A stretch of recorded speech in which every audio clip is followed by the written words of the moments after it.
afternoon. Notice of a public meeting of the City Commission of the City of Brownsville pursuant to Chapter 551, Title 5 of the Texas Government Code, the Texas Open Meetings Act.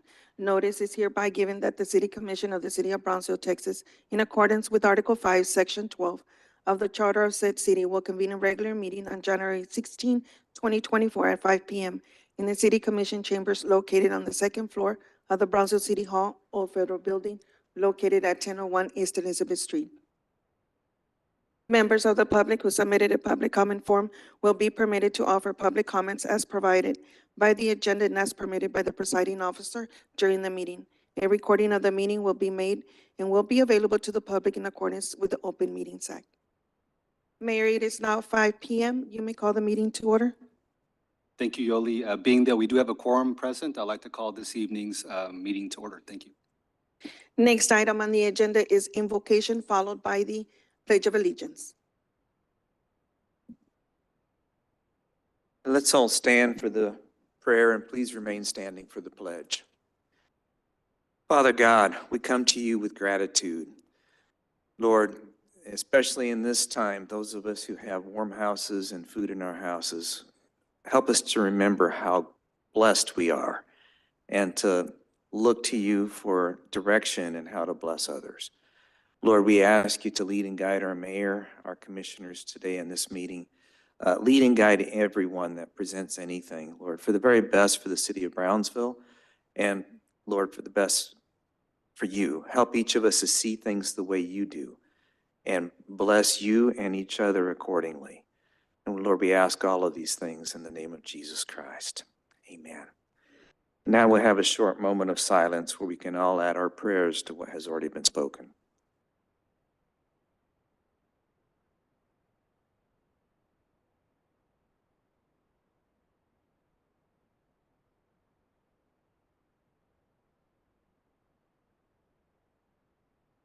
Amen.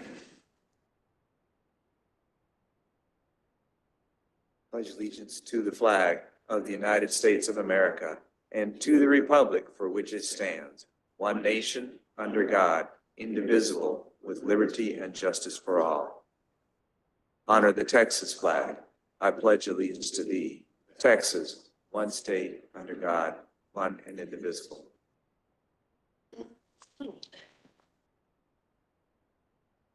The next item we have is proclamation.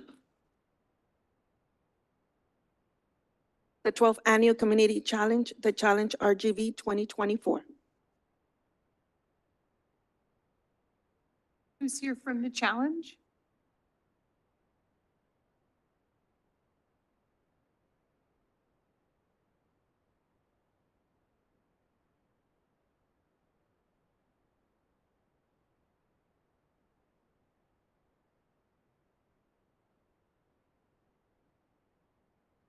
The proclamation of the City Commission of Brownsville, Texas, recognizes and supports the Challenge RGV 2024.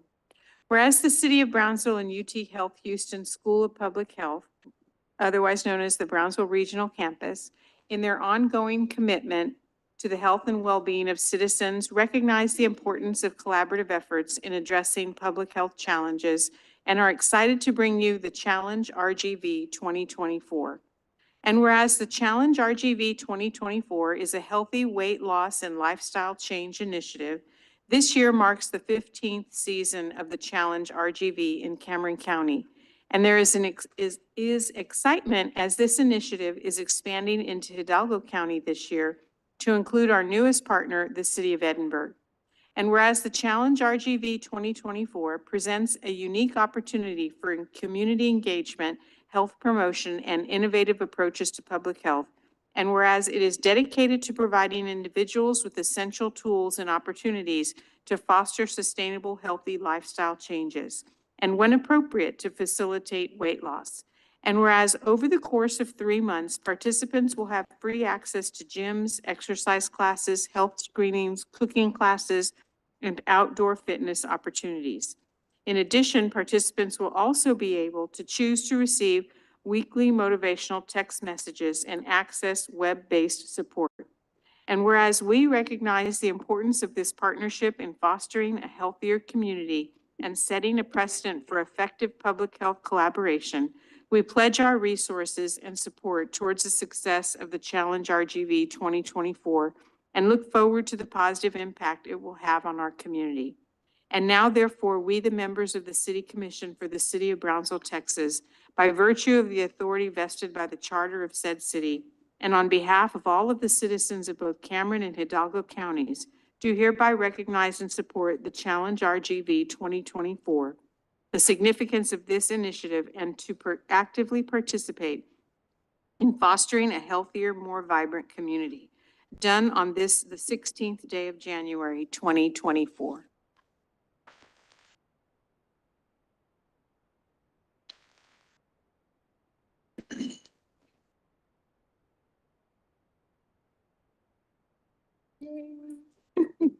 Congratulations. Good luck with it. Congratulations and thank you. Absolutely.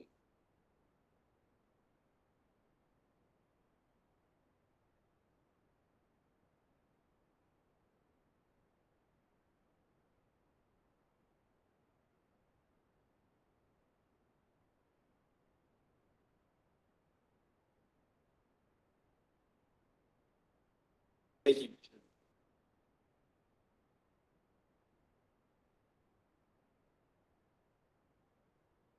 Yeah.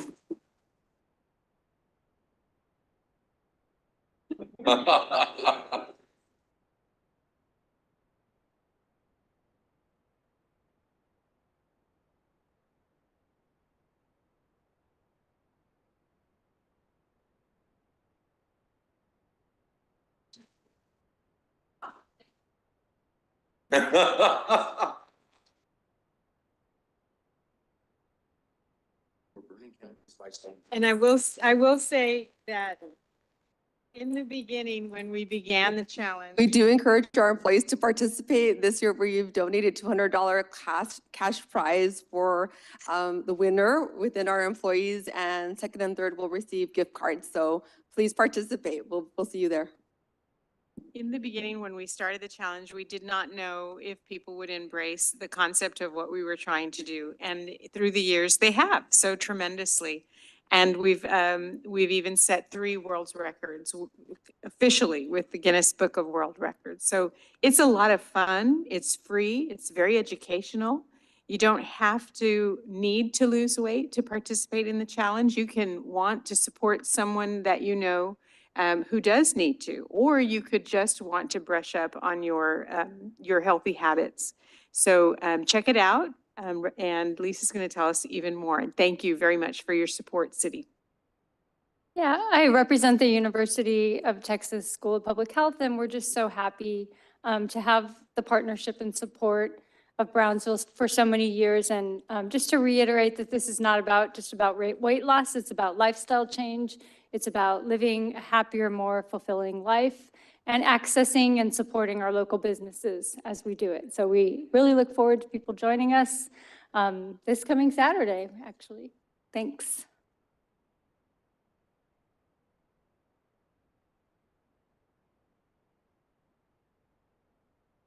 The next item is public comment period. We did receive 2. Oh, I'm sorry.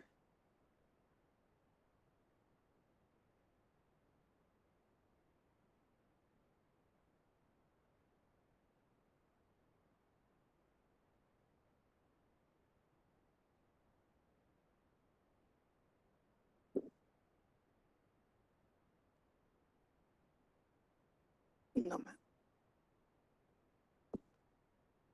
As a friendly reminder, the public input during meetings conduct, conversations between or among audience members should be conducted outside the meeting room. Attendees should refrain from conversations while commission is in session. Cell phones, attendees must refrain from the operation and use of cellular telephones, pagers, etc., or any mechanical devices that may disrupt city commission proceedings. Placards, banners, or signs are not permitted in the commission chambers or in any other room in which the city commission conducts a meeting. Included in this prohibition are various hats, caps, visors, and T-shirts, which may represent sentiments as alluded to regarding placards, banners, and/or signs. Exhibits, displays, and visual aids used in connection with presentation to the City Commission are permitted. Only City Commission members and city staff may approach the dais. If report letter, et cetera, is to be presented to the commission, it should be given to the city secretary or staff who will make the distribution. It is preferable that the item to be distributed be given to the city secretary prior to meeting time. A copy of the item should be made available for the city secretary's official record. All comments shall be made to the mayor and city commission as a whole, not to individual commission members. Mayor did receive two. The first one is Ms. Yolanda Spies.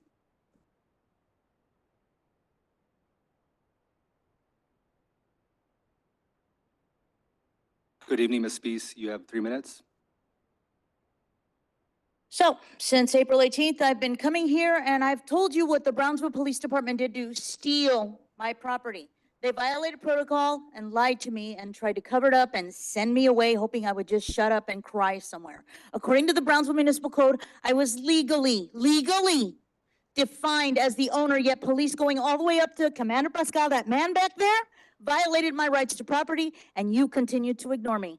Today is now January 16th, 2024. We're nowhere near any type of resolution because it seems you all are still hung up on the idea that this is about a dog, when it's really about police corruption, bias, and police who are legally ignorant. And as they say, ignorance of the law is no excuse. It's their job, and they don't know it. How dangerous is that for Brownsville residents when police do not know their job and do not know the law? These officers have been on the force for decades. How else have they violated citizens' rights because of this? Patrolman Cervantes violated police protocol, inserted himself into something that was supposed to be a civil matter. He lied on his police report, and he said that it was a voluntary surrender, and he came at me as if I were a thief, getting charged with theft or handing over the dog to avoid getting arrested. You choose. When you have two police officers in front of your house and one of the officers lies to you and tells you a story about how the dog belonged to someone's grandmother who didn't even live in Brownsville. Manuela Vargas has lived in El Paso since 2018, and the dog was only 14 months old. You do the math. Vargas filed a false police report. That's a felony. The police I have dealt with since the beginning have defended a criminal and the felony she committed, as well as the corrupt officer who used official oppression to get me to turn her over. I've gotten the runaround. I had to hand over the dog under duress. I've gotten the runaround by several police officers. Officer Pascal lied and tried to mislead me about what is enforceable or not, according to your assistant city attorney in front of witnesses. Pascal also tampered with my civil cases and even admitted that to me after I told him I was receiving a default judgment, which ended up getting tampered with. He tampered with the civil cases to defend a criminal and an ignorant and corrupt police officer. Like I've said in the past, I know people who have been fired for less, yet all you're doing absolutely nothing to discipline any of these corrupt, ignorant, and negligent police officers. Election time is coming up for some of you. And do you really want your time to be up over a dog and protecting corrupt police to help me? I'm not telling anyone, I'm telling everyone and anyone who is listening, and it's not going to look good on your campaign if you refuse to help me. You have my contact information. I have yet to receive a call to correct this, but I've gotten a lot of lip service and not the good kind. You are defending corrupt police, and that is not good for Brownsville residents.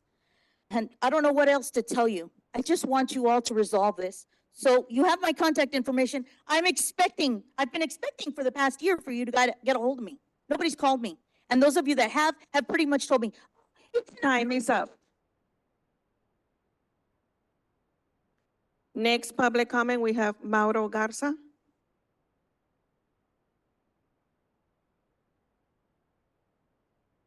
Three minutes.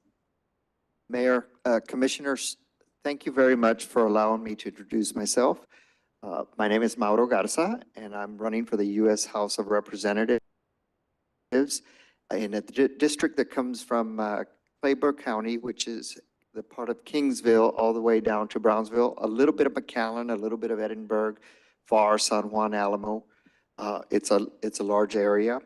A little bit about myself. I was raised just down the street over here in Raymondville and lived in Kingsville as well. I'm a South Texas, product of South Texas, a son of South Texas. My main concern is our economy is really, really struggling. We have a lot of things going on like inflation. We have high taxes, those kinds of things. I want to make us an economic powerhouse. I want to start by handling the water issue. The impact of water on irrigation, on agriculture is huge in South Texas. I want to work on bringing meaningful work, meaningful jobs down here for our children, our future. Instead of our children leaving, I want them to stay here. I want them to have meaningful work. I want safer communities. I want stronger families. I want to thank you so much for allowing me to introduce myself. We have our February 20th is our primary. Super Tuesday is March 5th. I ask humbly that you look at our platform, and I humbly ask for your vote and your support. Once again, thank you so much.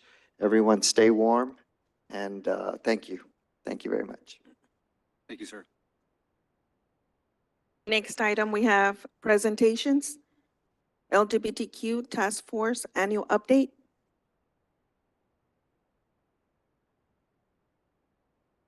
Good evening, Mayor and Commissioners. Tonight, we have Cesar Villarreal, who is the LGBTQ Task Force, and he will presenting tonight the annual update. Thank you. Hi, good evening, Mayor and Commissioners. My name is Cesar Villarreal. Thank you, Marina. I'm the chair of the LGBTQ Task Force of Brownsville. This is our annual update. So these are the members that we have at the moment, myself included. Oh, thank you. We have Julian Alcala, Leslie Leija, Esther Siller, and Linda Tolman. So the purpose of the task force is to explore strategies for improving awareness, advocacy, policy, inclusivity, and cultural competency on issues impacting LGBTQ plus people in the city of Brownsville.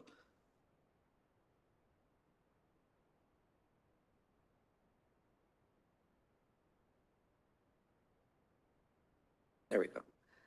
Okay, so we have different guest organizations and community groups that participate with us during the year.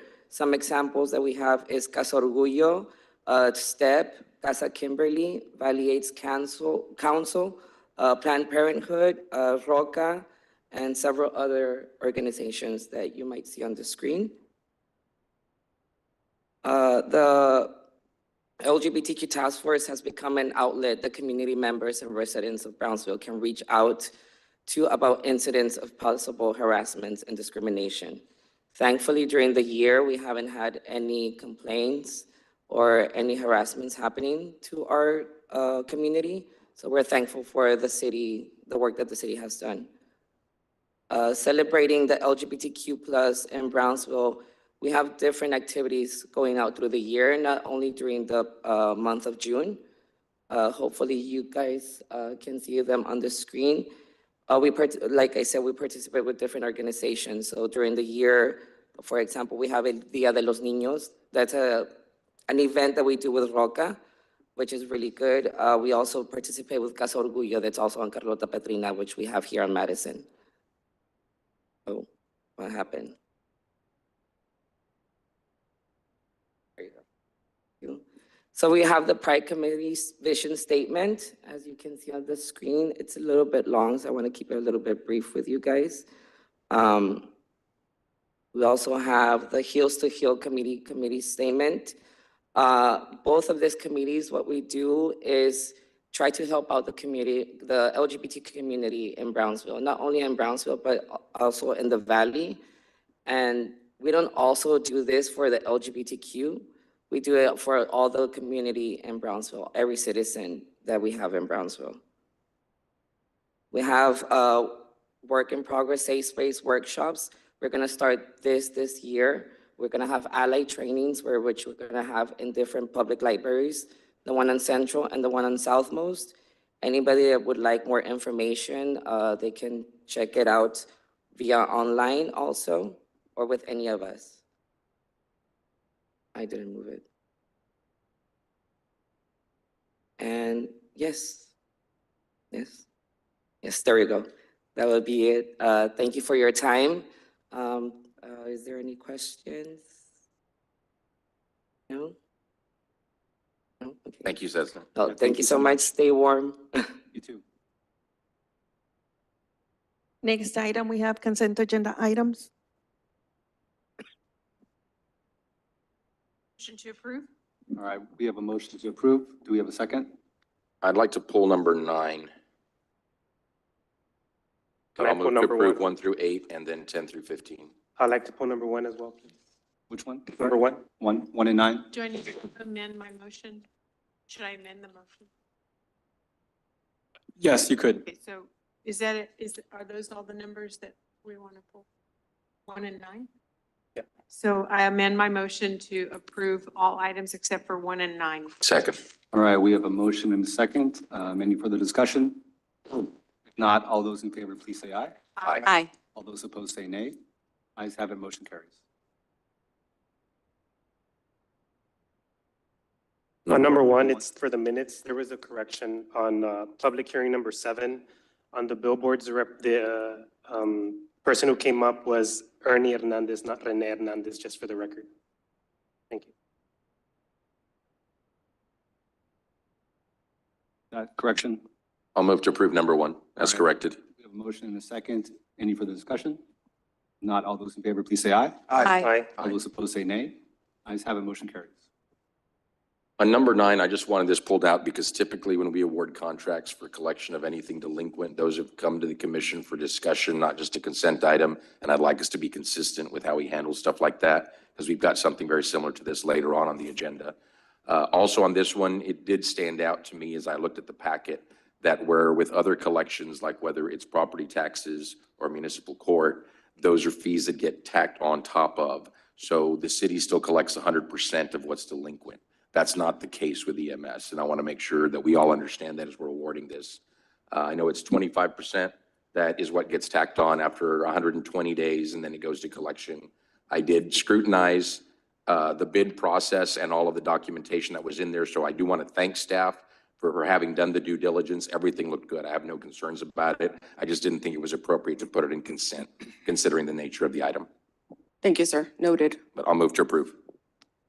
All right, we have a motion and a second to approve. Any further discussion? If not, all those in favor, please say aye. Aye. All those opposed say nay. Ayes have it, motion carries. Next item, we have public hearings. Public hearing number 1. Public hearing in action on first reading on ordinance number 2024-1736, ordering and calling a special election to be held on May 4, 2024, on the questions of terminating the Brownsville Community Improvement Corporation and the Greater Brownsville Incentives Corporation, and creating the Greater Brownsville Municipal Development District and related matters. Good evening, Mayor and Commission. We're going to discuss briefly what a municipal development district is. So it is a special purpose district whose purpose is to generate economic development and growth opportunities. And this includes quality of life projects. They use sales and use taxes. So that is the sales tax that you collect. Thank you. When you make a purchase. And it funds economic development and quality of life projects. It is different from an economic development corporation, and GBIC and BCIC are examples of what an economic development corporation is. It's different in that it is a true political subdivision of the state and the city. GBIC and BCIC are both nonprofits that are created by cities under the Development Corporation Act. And so as nonprofits, they have to follow the rules that a nonprofit has. So being that it's a political subdivision, they are subject to all laws that the city is subject to, such as public information, open meetings, which both GBIC and BCIC are subject to by statute. But it takes it a step forward. They are also subject to the competitive bidding statutes. And they also, unlike GBIC and BCIC, they enjoy, well, I like to say enjoy, but they have governmental immunity. BCIC and GBIC can both be sued in any capacity, and the city can be sued as well. There's instances where we are sued, but for the most part, as a MDD is a political subdivision, it has that governmental immunity that GBIC and BCIC do not enjoy. How it's governed by 7 directors. 4 is the minimum, but based on the commission's, board and commission's ordinance that was adopted a couple weeks ago, there will be 7 directors if approved. They will be serving staggered 2-year terms. They may be removed at any time with or without cause. Qualifications include that they must reside in the MDD area boundaries. And just for clarification, the MDD boundaries proposed are within the city and the city's ETJ. And I'll show you why in a moment. The city commission will annually review financial statements. They'll have records to the books and at all times. And an additional feature that the city commission would be considering if this passes by the voters would be the city commission would adopt an ordinance that creates a restricted fund so that as sales and use taxes get funneled into the MDD, at least 50% would be earmarked for quality of life projects. And of course, depending on if there's another project that the MDD and city commission want to fund, then 2/3 of the MDD directors and city commission can agree to redirect that funding to another project. But this would ensure that at least 50% would be earmarked for quality of life projects. So quality of life projects include, and this is some of what an MDD can do.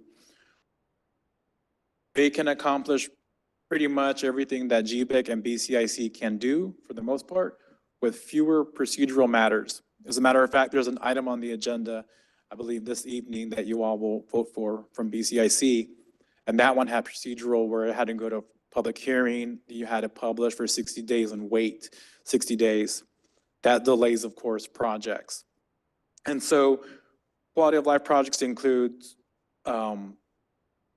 anything that's related to children's sports, like facilities, public park purposes and events, parks and park facilities. That includes trails, open space improvements, museums, exhibition facilities, related area transportation facilities, and then very similar to BCIC, projects that promote new or expanded business development.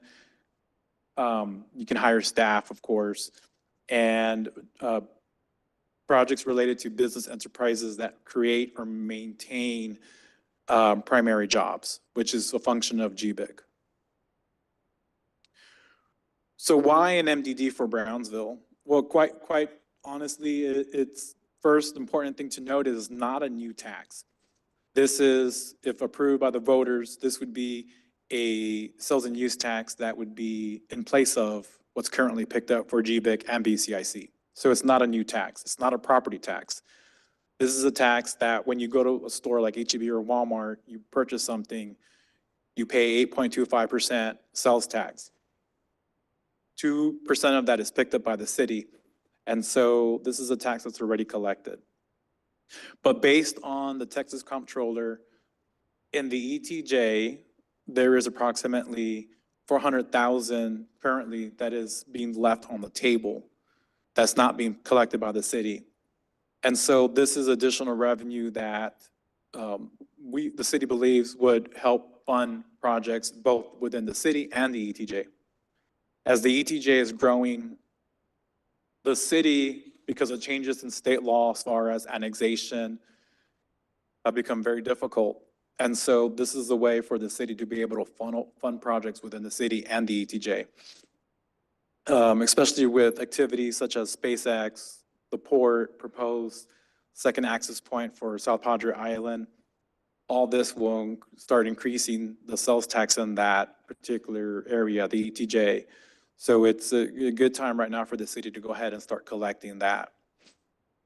Again, this would be replacing GBIC and BCIC with a single organization that would be able to coordinate and streamline the economic development projects and quality of life projects within the MDD. I would point out that this is not a City of Brownsville department. It would be its own separate entity, and I think that should be clear. Yes, it is a political subdivision, so it is a separate entity from the city. And looking at this, you can see the green part is the city's ETJ, and the yellow part is the Brownsville city limits. And some of the city limits has been cut off, but we wanted to show you what the full area of the ETJ, and some of it even goes out beyond into the ocean. But essentially, this just shows you the area of ETJ that exists. Within this area, these are the sales and use tax that is collected. Each one of these dots represents a business that has been collecting sales and use tax for the state already. And so we anticipate this to grow. The way this would be created would be an election this May. The first proposition would be conditional, subject to determination. We would be creating the MDD. And then the second proposition would be subject to the creation, terminating GBIC and BCIC.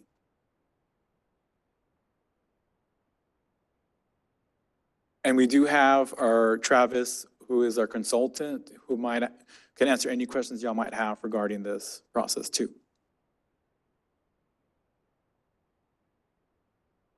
Thanks. Well, I think just to be clear, I think just to confirm, all the projects that are currently being done by GBIC and BCIC should be able to be, spearheaded by the new MDD.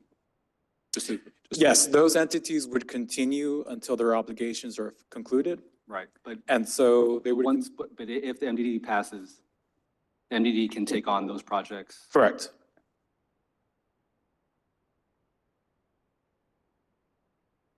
By that, Mayor, you mean they would all qualify, right? Right.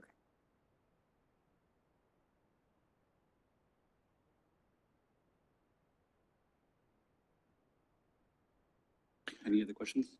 No, I think I definitely want to hear what the public has to say on it. I like, this is a public hearing. I think we've done our homework over the last 3 days since we knew this was going to be an item. Sure. With that said, this is a public hearing, so if there's anyone here that wishes to address the commission on this item, please step forward. I'll move to close the public hearing. Second. We have a motion and a second to close public hearing. Any further discussion? If not, all those in favor, please say aye. Aye. All those opposed say nay. Ayes have it, public hearing closed. I'll move to approve. All right, we have a motion and a second to approve. Any further discussion? If not, all those in favor, please say aye. Aye. All those opposed say nay. Ayes have it, motion carries.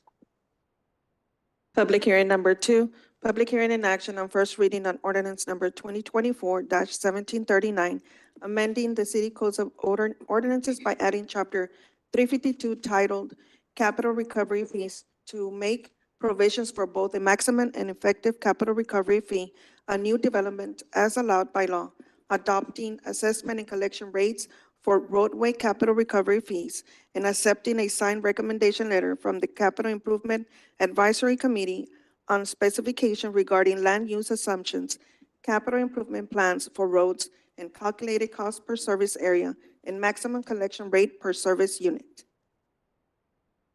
Yes, Mayor, City Commissioners, good evening. As you're aware, we've been working very diligently and working on this proposed program, meeting with different stakeholders, developers, and so we're here at the final stages. We do have our consultant to give the final presentation and an update to what has happened these past few months. So, Eddie. Thank you very much for the opportunity to speak regarding the Capital Recovery Fee Program. As Joel mentioned, this program is 2 years in the making. And as we've discussed in the initial public hearing, it's simply a finance tool. The City of Brownsville adopted a mobility plan in September. This mobility plan contains multimodal recommendations for addressing transportation issues over the long term, 20 years plus. As part of that multimodal recommendation, there's recommendations on roads, bike head systems. So what this finance tool takes into consideration is the road component as part of the overall consideration. And as part of the normal section, there's an image there, as part of a normal section, that includes the sidewalks and includes the components of the roadway. So it's aimed at, and the mobility plan is focused on complete streets-based solutions. So in the recommendations that were prepared as part of that plan, it wasn't all about roads. It was total encompassing, including transit recommendations. So this is really only that road piece, which is a smaller portion, but addressing 20 years. More importantly, as part of the CRF, we're looking at a 10-year program.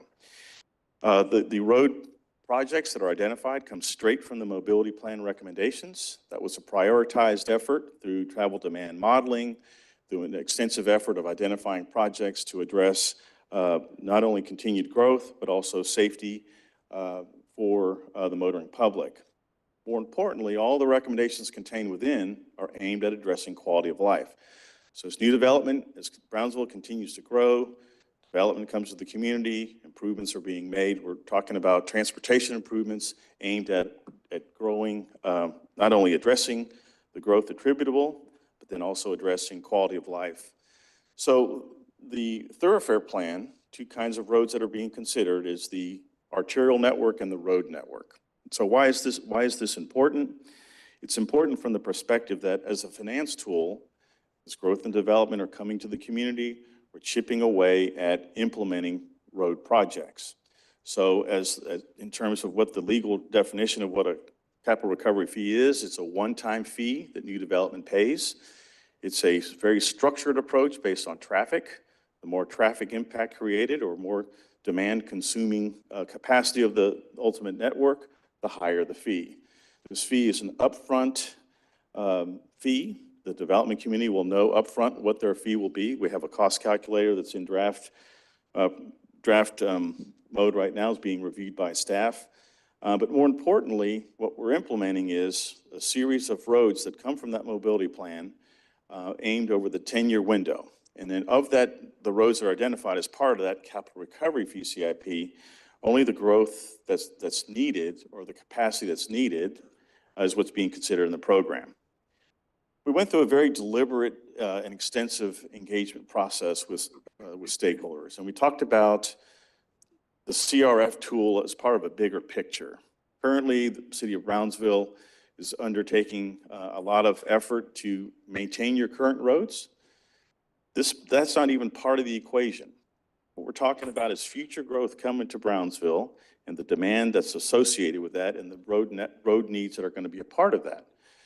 So what we're talking about is, as a funding tool, new roadways, road widenings, intersection improvements that are associated with some of those road widenings that will be built in time. Now, the burden, if implemented, this burden is on the city. The city will begin to get into the business of implementing roads.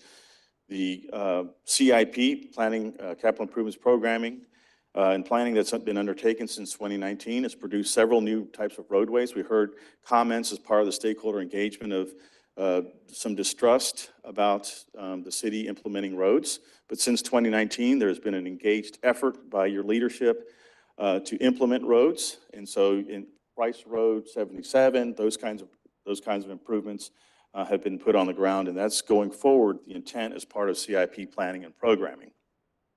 All this, Many of our staff has also received the TxDOT certifications requirement to carry out these projects. So where before we really relied on the CCRMA, the regional mobility, and to be able to implement those projects, many of those are beginning to be implemented in-house.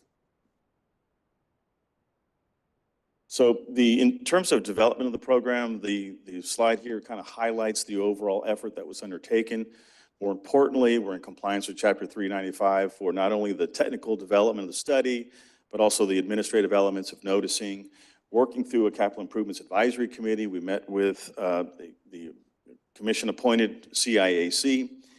Throughout the process, their final recommendation letter came to you in September. That's been part of the packet and part of the consideration, but also part of the rollout as part of the engaged meetings that we've had with stakeholders. Talked about what that CIAC recommendation was, and we'll hit some of the highlights here of what we heard by way of feedback. More importantly, thank you for the opportunity to receive additional stakeholder input. There were some things that were made very clear through that process and how sensitive things were to residential development that we really took into consideration, and Joel will highlight those as part of the city staff recommendation regarding potential collection rate.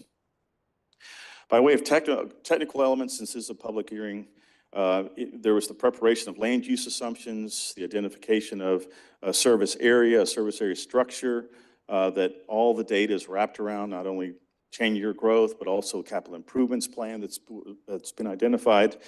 130 projects rather have been identified, 90 new roads, 40 widenings as part of this overall CIP. $565 million of roads is what that CIP contains. But of that that's necessitated, in other words, growth that's going to consume the capacity, about 197 million is going to be considered in the calculation. The 565 is the total cost. The credited cost, in other words, the city decided that we're not going to even entertain the notion of collecting greater than 50%.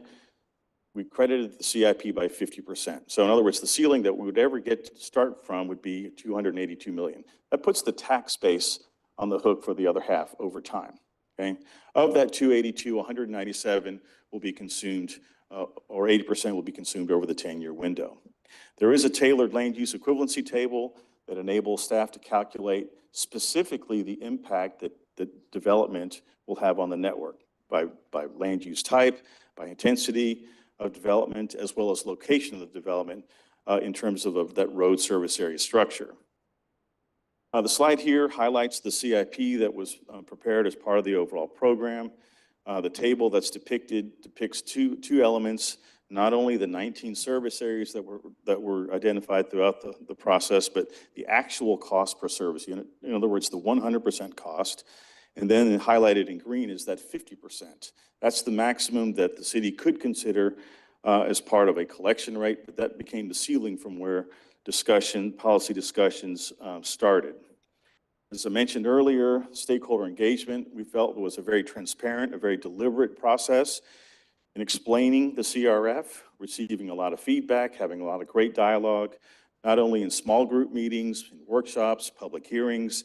Staff went through great lengths to make announcements on it. They reached out to over 350 businesses as part of their blast of the request to come out to these meetings. We had about 120 plus folks come out through the 3 different rounds, early November, early December, and earlier this month here in January. Frequently asked questions, video. There was a input survey that was prepared. Didn't get too much use out of that, but it was up there. But then more importantly, we met with you all to brief you on the information we've been hearing to date. We had 2 follow-on meetings with the advisory committee to let them know what we're hearing as part of that continued engagement process. By way of summary points of what we heard, really kind of classified into a favorable, non-favorable. I know on the favorable side, as we explained the big picture of O&M and how that's not even part of the equation and how CRF is used, the technical nuances of it, several of the stakeholders started to get the picture that, this is a much bigger deal. And we heard comments like, this could be good for Brownsville.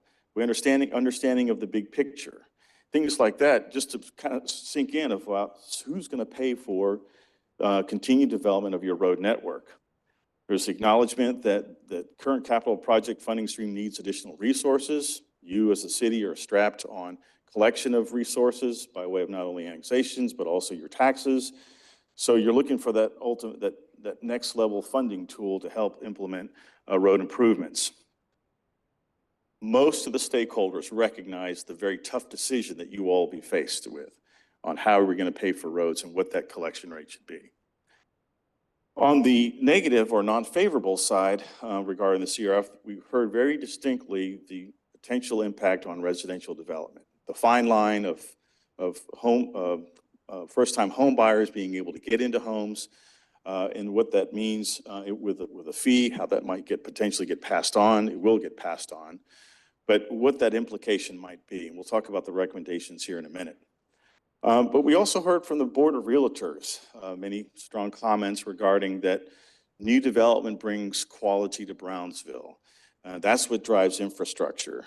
I would contend it's the other way around. You need transportation improvements to establish the framework for proper land development. But it's a symbiotic relationship, kind of works hand in hand. The perception that it may discourage business, and you can kind of see some of the comments there. There was an emphatic no by the Home Builders Association because ultimately they would be the ones paying the fee at building permit. You might recall with this program, it's assessed at plating, it's collected at permit. You know, we always tried to end the conversations that what would you do if you're a commissioner? A lot of quiet voices then when we asked that question. And so, but it points to the bigger picture of how serious the issue is and how you pay for roads. So I wanted to leave with that with regards to when we asked the question back of them, what would you do? And if you did a CRF, what would you collect? So kind of got varying results, but nonetheless, their wheels are turning that there's the need to kind of address growth and development and how do we do this? Okay. All right. So in working with the Capital Improvements Advisory Committee, they deliberated at length throughout the process. You've seen this slide before. Ultimately, they felt that yes, the CRF, that now the time is ripe for implementing a program, but they had three kind of general areas that they wanted as part of the consideration. Number one, implementation, a 12-month delayed start.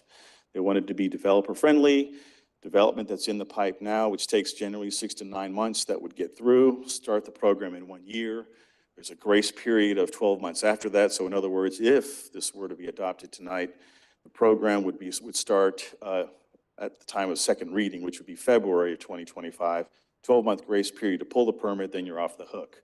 Any development coming in after February 2025 would be subject to the fee immediately.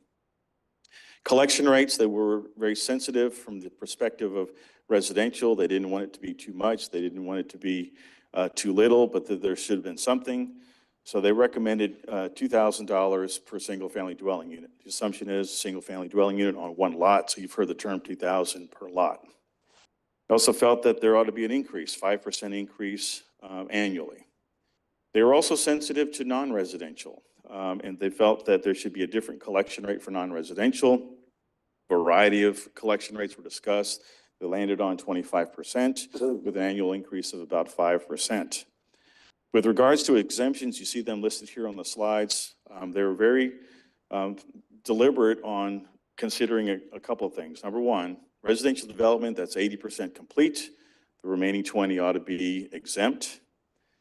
Mixed use development, vertical mixed use that contains a residential component as part of mixed use. If there was some portion dedicated for workforce housing, that there would be a reduction in the fee. It's 25%. If 25% of that residential component is for workforce housing or affordable workforce housing, that there'd be a 25% reduction in the fee. Being sensitive to the businesses, those businesses that have been in Brownsville that want to expand on their existing site, they would be exempt from the fee if they were expanding on the site. So the CRF, as I mentioned, is a one-time fee if they're already on the ground. Only the addition that they're building that creates an impact on the infrastructure is would be considered as part of the fee. But they were saying that legacy business would be exempt. Then the feeling was that to encourage continued development in the core of the community, any development, residential or non-residential in the historic Brownsville or downtown Brownsville district would be exempt. That was the advisory committee initial recommendation. We briefed them after the stakeholder meetings and kind of talked about a little bit about the city staff consideration, and I'll let Joel highlight those elements there. So after the committee recommendations, we reached out to the developers, the stakeholders on the up to $2,000 fee, the prorated of 25%. Based on the comments that we received, especially on the residential very strong, we as staff felt that we've never had this program before, but I think we should start somewhere. And so we hear most of the items that the committee recommended stayed the same except for the collection rate. Staff recommendations is to residential max of 1,000 per single dwelling unit, and then 5% increase, and then on the non-residential or the commercial, the 10% instead of the 25%. And And then most of the items stayed the same on the exceptions. Obviously, we'll add some language as affordable housing, exemptions for ISD. And then if passed, we'll come back for some type of appeal waiver criteria or guidelines from the commission. I believe the ISD is already exempt in either case. Yeah. So the way the law reads is that they don't have to pay the fee unless the school board approves that. I'm sorry, explain that to me one more time. I don't understand what that means. So Chapter 395 identifies that school districts, they don't have to pay the fee unless they want to pay the fee. So basically, they would probably be exempt. So this is more of a formalization that it would be included, the ISD schools. Okay.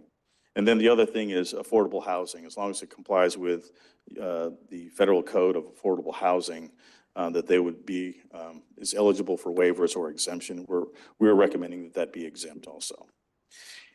The final comment there was that if there, as part of the appeals process, that there's some general guidelines for what you should consider as part of waivers. So there'll be two levels of appeal. Number one, the applicant can appeal some of the technical on what the fee might be, but then if they come appeal just the overall fee to you all, it's probably a good idea to have a list of things, guidelines that you want to consider so that you apply it evenly across the board, okay, across the city. So when we say ISD, we're only talking the independent school district, or are we talking about any schools? It calls out the school ISDs. It calls out school districts. So that would only be Los Fresnos and Brownsville ISD that would qualify for that. Yes, sir, that's per the state. So we're just following what the state guidelines are. That's correct. Okay, hang on a second. Explain that to me now. Can you Because explain? if I was the looking at, statute? we've got committee recommendations, now we've got staff recommendations.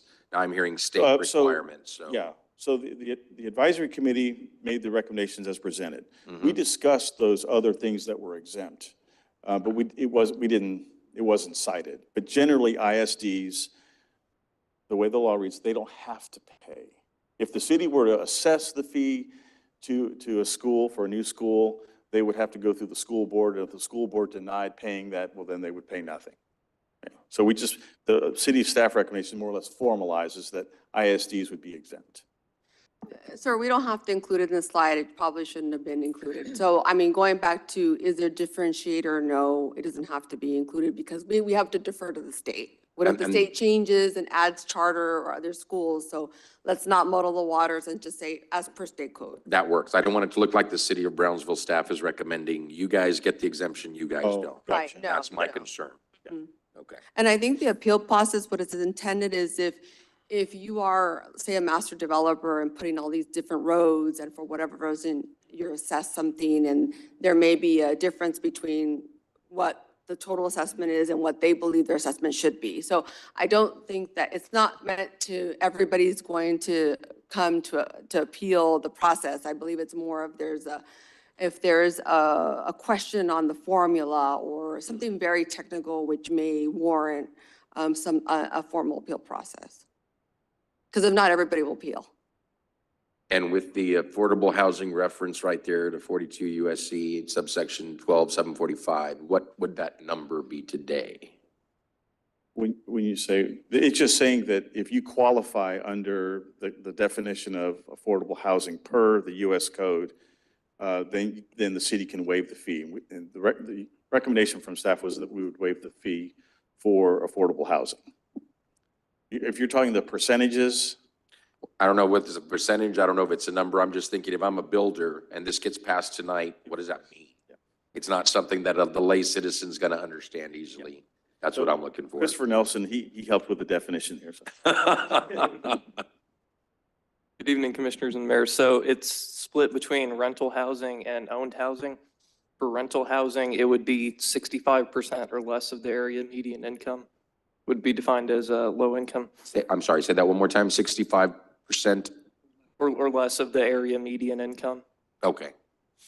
And then for owned housing, it would be 95% the price of the housing has to be 95% or less of the median for the area. And then all of the families utilizing the housing, owning the housing, have to be classified as low income, And when meaning we say, 65% or less. when we say median for the area, are we talking the city, the county, that part of the city? What exactly are we talking about? The city. Okay, so within our city limits. And based on the medians today, what would those numbers be? You can ballpark it for me.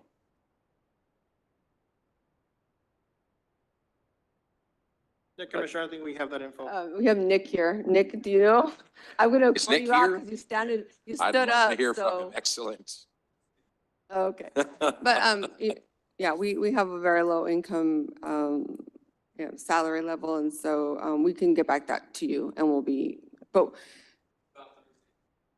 Okay.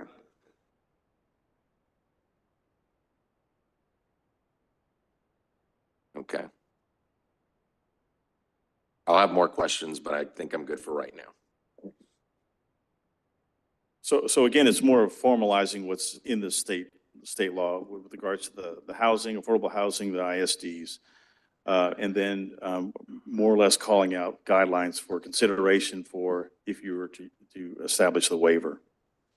The proposed fee schedule would look as presented in the ordinance. You'd have two schedules. Schedule 1 is the assessment rate. That's that 50% the ceiling that we talked about. Schedule 2 is the proposed collection rate. That's what would be used in calculating the fee for the different land use types by service area. What's highlighted in green is the 10% recommended rate, okay?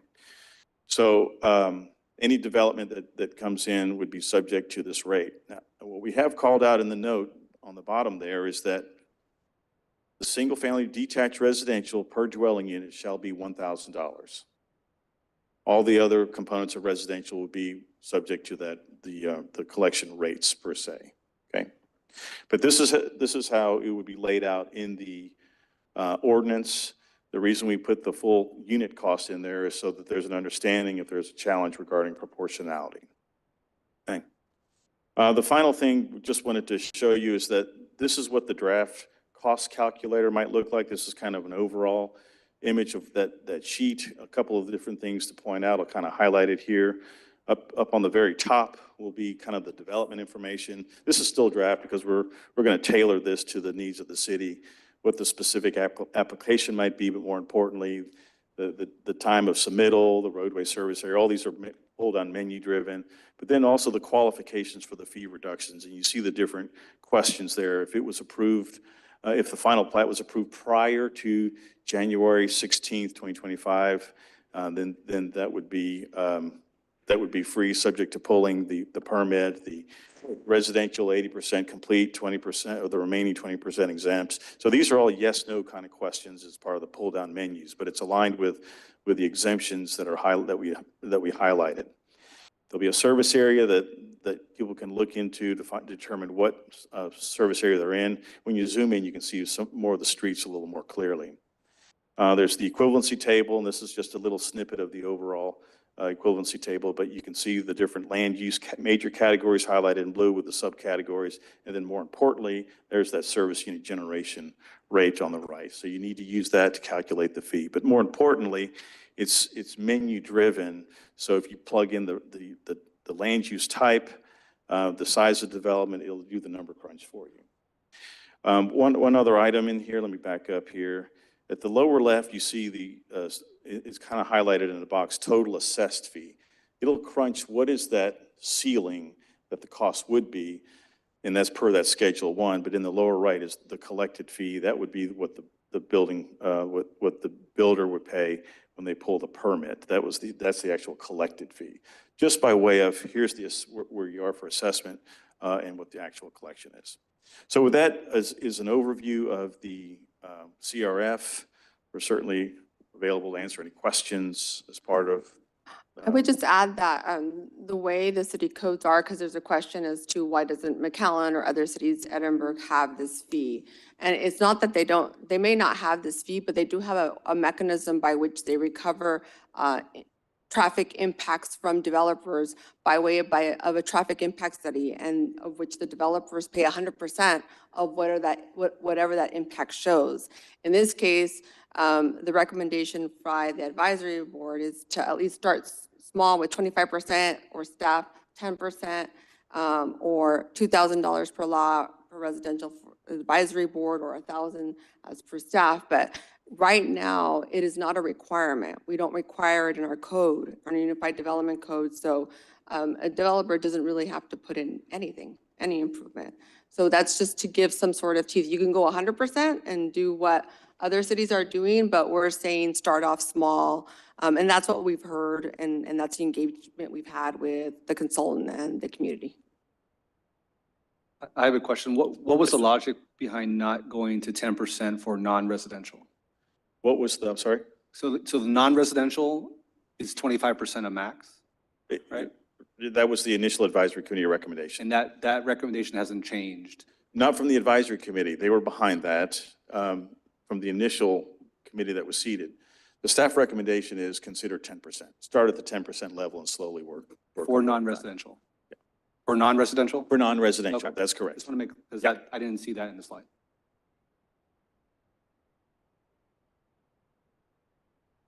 Collection Yeah, rate, yeah, non-residential. you're right. I see it now. Thank you. When you speak to the definition, what's a legacy business? Can you explain that for me, just for the public? A legacy business?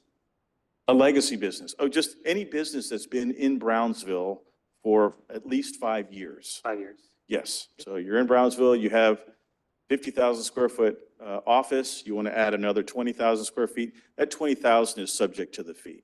So if they're a legacy business under that pull-down menu that say yes, now there's some verification that will be required by city staff to confirm that they've been here for 5 years, but then it would be, per the recommendation, they would be exempt.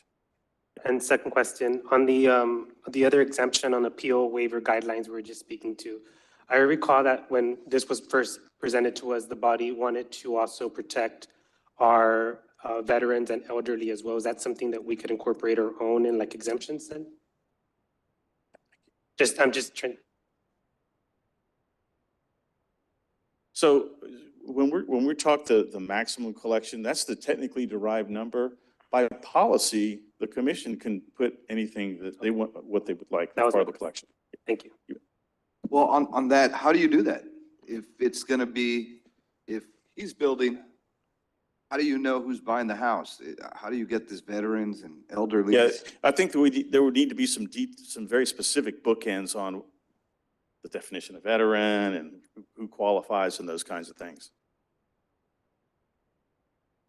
I think what we need to do, or what I would suggest, and thank you guys first and foremost for the work you guys have done thus far in keeping this open, talking to the public. I think part of the challenge has been, is all of us I know have been continuing to meet with groups. I think part of the challenge has been, you guys have been having to explain what's being recommended to the commission. And I think what we also need, the next step for us is, we need to talk about as a commission, what do we think is appropriate for the city? And before we just pass it, put it out there, and then now explain that to the community, so the community knows this is what the city is really planning to implement now. Because I think several of us have said, we want exemptions for affordable housing, we want exemptions for this, we want exemptions for that. I'd love to see that put together and then taken out to the public for a couple of weeks to give them time to look at it, understand it, be prepared to then come and give their feedback as well before we take formal action on it. I think that would be a smart move for us.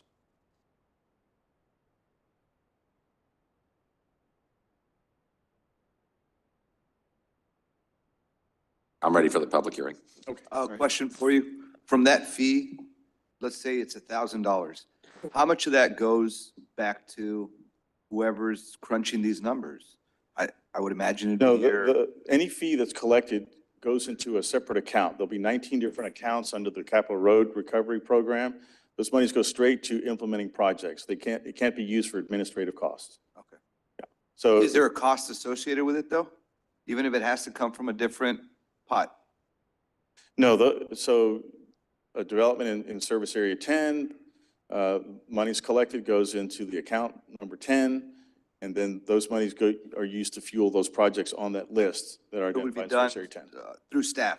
It'd be. Yes, sir. Yes, staff does prepares the calculation. That's correct. Thank you. Yes, sorry. And we would have some technical assistance for staff, just like we've had through Acela streamlining. With any new program, we have a technical assistance that we also include through the consultant services to be able to ensure that there is a transition, right, in education. Our staff, our finance department is accustomed to enterprise funds, for landfill, for, different types of solid waste. So it's not like they're not accustomed to setting up separate accounts for separate services. Any other questions, comments? All right, this is a public hearing, so if anyone wishes to address the commission on this item, please feel free to step up. And please state your name and for the commission. Thank you. Surprise, surprise, I'm here. Commissioner, 60% of AMFI, area median family income for a family of 4 in Brownsville in 2023 by HUD standard, which is what was put into the rule or law or whatever we're calling Nick, it. can you just state your name? Oh, yeah, Nick Mitchell Bennett, CEO of CDCB, Come Dream, Come Build. It's $46,000. So any family of 4 under $46,000. The city of Brownsville is proposing the implementation of a capital recovery fee on new construction projects. An average of about $1,000 will be collected on every new building in the city, both residential and commercial. The justification to cover the cost of roadway and capital expenses needed to service these new structures. As the city's final report describes, it's growth paying for growth. However, it's not that simple. Growth can't pay fees. People pay fees. People also face the consequences of policy choices. Growth does neither. The question the citizens of Brownsville must ask is who will actually pay this fee and what will be the consequence for the residents of Brownsville? The answer for CDCB is aspiring new homeowners will be saddled with the increased home price and potentially decrease of housing production.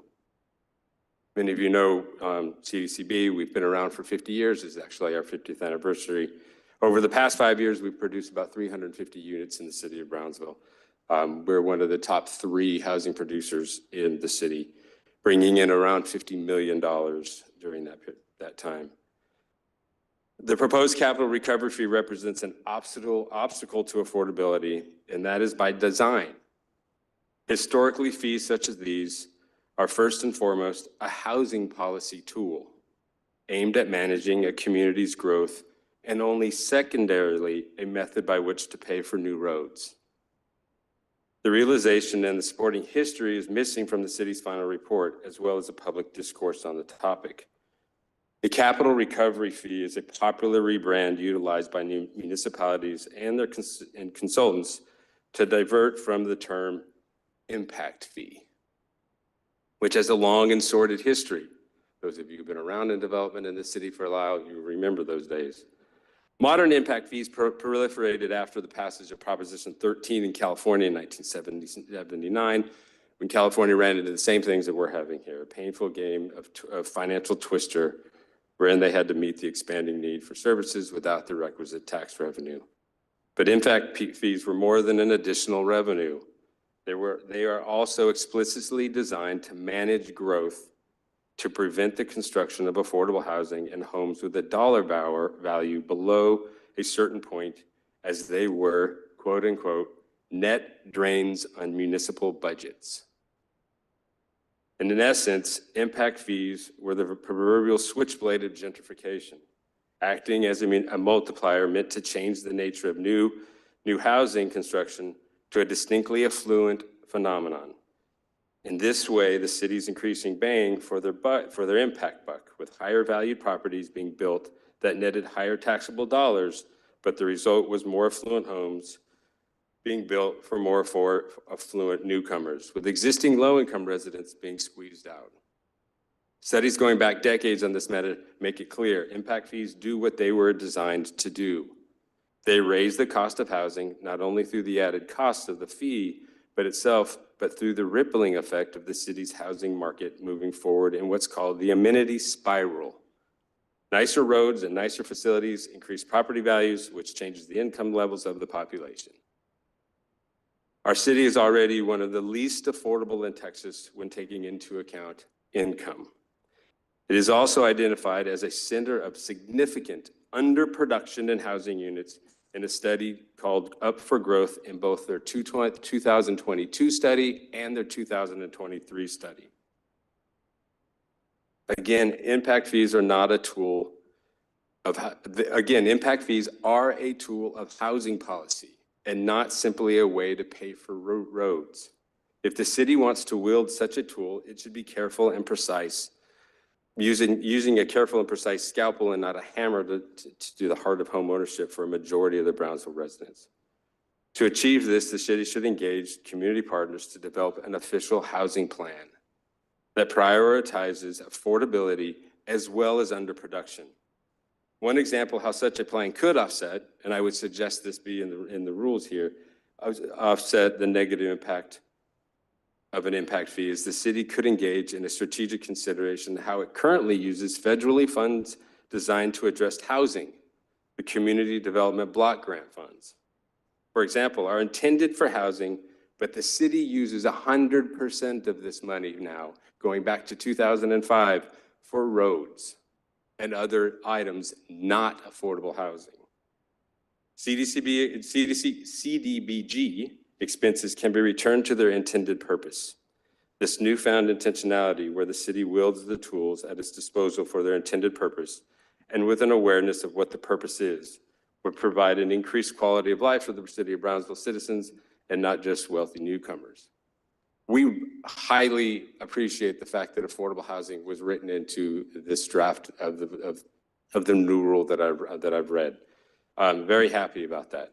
I think to Commissioner Cardenas's questions, the devil's in the details on how we actually do this. What is affordable? There's a really good start that has been there. I would suggest that maybe a committee, affordable housing committee, to be put together to help make sure that it's understandable and that 10 years down the road, when all of you have decided to move on in life, I'm not back up here fighting for what I was promised by y'all. Hopefully I'm not around in 10 or 15 years, but really to make sure exactly what's what and things are tied to indexes and not to exact costs and things like that. Our big point here is that we don't have a housing plan in the city of Brownsville. This tool is a housing tool. It's not just a road tool. And, I'm using this opportunity to again push, and I've said it to many of you individually, that we need a housing plan, not just for affordable housing, but for everybody. How fast we're growing, we knew SpaceX was coming, we knew the LNG is coming, but we did not get ready on the housing side. And all of those companies are coming back to us and saying, we don't have the housing, we don't have the housing. We knew it was coming and we did nothing. And here we're trying to again play catch up. The impact fee for PUB was the same thing. It was also a housing issue.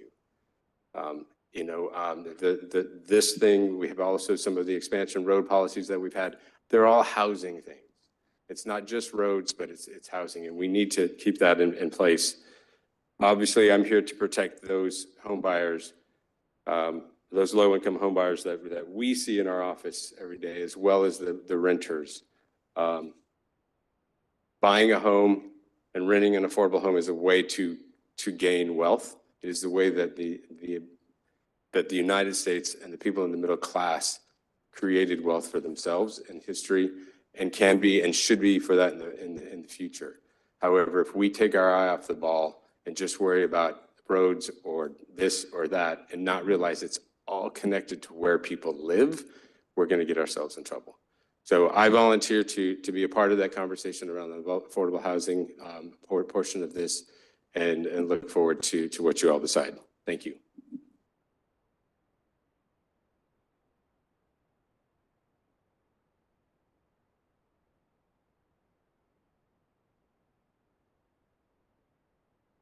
Good evening. My name is Renee Sanchez. I'm an attorney here in Brownsville, and I attended several of these meetings. I invited many of my clients. The majority of my clients are contractors and developers, banks who finance all of that kind of development. And I just want to echo off the sentiments of the last speaker that this really is going to be a barrier to home ownership and future development in Brownsville. What we're failing to consider, some of the things that we're failing to consider are the fact that this increment, although it's small, maybe it's $1,000 a lot, $2,000 a lot, it is going to be paid by the eventual buyer of the home. The developer will pass that cost on to the contractor and the contractor to the home buyer. So the idea that this isn't going to affect people in Brownsville is wrong. And one of the things that I made them aware of is that many of our developers are not coming from out of town. Our developers are local. The guys who are developing 20-lot subdivisions, 100-lot subdivisions, townhouse subdivisions, they're not big developers. They're local people. And so adding on, several thousands of dollars to their development cost is going to come straight from their pocket, because that's not going to be something that comes up in the appraisal. That's not something that a bank is going to finance. So that's straight from the developer's cost, which means that there's going to be less development, because many of those individuals just don't have an extra $100,000 to put in.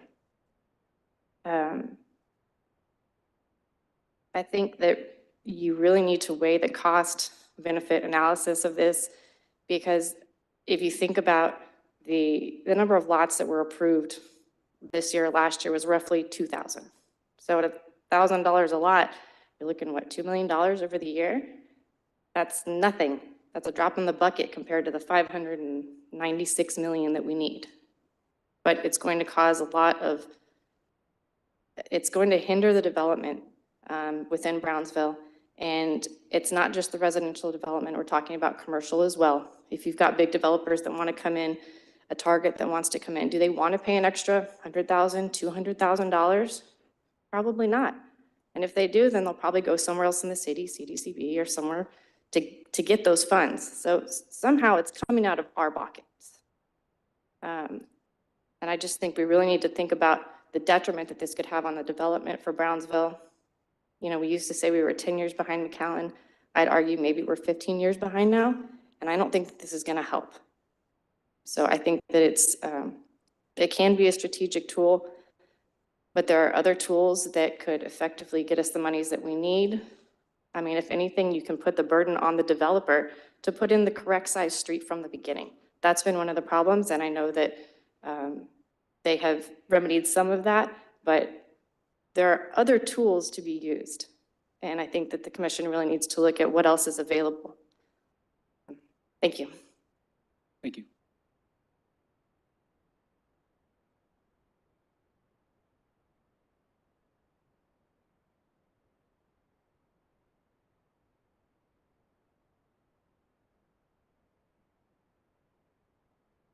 Good evening. I'm Dennis Sanchez, and I was recently appointed to the Kayak Committee.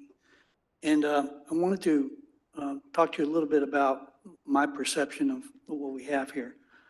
When you all received these reports, it's very thorough. But it starts off on page 4 talking about there being a $560 million problem. And it's really not that big, because that contemplates the construction of all new roads in the next 10 years. Now, maybe you all didn't know this, but the city of Brownsville has never built a road. Doesn't build them. The developers build them. I fully endorse the effort by the city staff to try and fix existing streets by amplifying, widening them, making them safer, more sidewalks and stuff like that. But even on page 4 of your report, it says that there's 130 projects that have been designated. 90 of those are new roads, not repair of old roads, but new roads. If you take those and put them on the side for the moment, just say, okay, let's concentrate on what we really care about, which is, number one, repairing existing roads, which you can't use this money for, or expanding and widening certain designated roads that we all drive on every day and we know It would be much better if it were a wider road. So I think it's somewhat disingenuous for staff to say, well, we got a $560 million problem. It's really not that big. It's 40 projects that would require the city to concentrate on and maybe use this money for that, not for the construction of new roads. Developers build new roads. It would be a humongous mistake for the city to get into the road building business. I promise you. You don't want to do that. Why? Because the city can't even repair its existing roads. So if we were to just focus on what really needs to be done, we can achieve it. Right now, as it's currently written, this program would take the money, $2 million a year, and it'd drop it into 19 different buckets, 19 different zones, because you've got 19 zones in this ordinance. You cannot use the money from one zone for another zone. So theoretically, you're going to have $50,000 in this zone, $200,000 in that zone, $300,000 in another zone. It's going to take a while before the bucket is full. Now, of course, you can use some of that money to buy streetlights, sidewalk repairs, and things like that, which I think is great. But I think we might be opening a Pandora's box if we think that this is going to solve the new road problem, because there is really not a new road problem in Brownsville. There's an existing road problem of repairs. And there's an existing problem of widening and implementing better roads that already exist. There's also an equitable issue here. And that goes to the issue of Mr. and Mrs. Taxpayer. Make note, there's not going to be any choice but that all of these fees are going to be paid by the ultimate buyer of residential lots. Now let's talk about commercial lots. Commercial lots, they have what they call a legacy exemption, which means that if you've been in business for 5 years and you amplify an existing building, you won't get taxed, okay? What about if you own a warehouse here and you want to build another warehouse across town? Well, you're going to get taxed, whether you're a legacy or not. What if you own a restaurant here and you want to open up a new restaurant? You're going to get taxed. Now, what about if some big national chain comes down to Brownsville and says, hey, we want to open up a Target or XYZ company, restaurant, whatever it may be. We're going to hire 50 people and we're going to spend all this money. First thing they're going to do is go to JBIC or maybe the MDD if it passes. They're going to go to JBIC and say, hey, what are you going to give us? We will bring our business to Brownsville. And I promise you, JBIC is going to give them whatever they want within reason, but they're going to give them financial incentives. Now, how does that compare to the guy who's from Brownsville who doesn't get those financial incentives? It's going to come back and bite somebody. It's going to probably be some bad press for people for not having an equitable way of distributing or making sure that things are done the right way. It's a matter of equity. And so if you're going to pass this, you need to be very, very sensitive, I believe, to how are you going to treat everybody else? How are you going to treat the locals compared to the out-of-towners? And because the out-of-towners are used to people, cities, bending over backwards to make them happy. What do you need? You got it. And so, so from that perspective, I'd ask you to just be cognizant of that we have to be sensitive to what's going on here. If there's going to be a move toward this, the ordinance provides for an automatic 5% increase per year. I would suggest that if you're going to undertake this adventure, you should stop it and have, after 1 year, have a review of where you're at and say, okay, does it merit a 5% increase? Is this working the way we thought it was going to work? Because this is going to create a lot of surprises for a lot of people, including the city staff, city council, and the citizens. And so I would tread very, very slowly and lightly to make sure that if you're going to do it, that you as a city commission have the weight to come back after 1 year and say, okay, let's look at it. Did it work out the way we thought it? If not, let's tweak it. Let's make sure it's running the right way, because it could be one of those monsters that are created that nobody could stop after, because it's already in writing. So that's all I got to say. Thank you. Thank you. Thank you.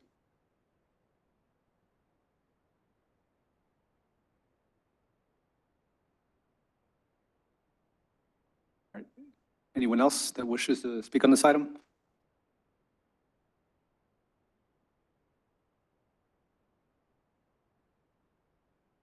All right, I'll entertain a motion to close public. Move to hearing. close public hearing. Second.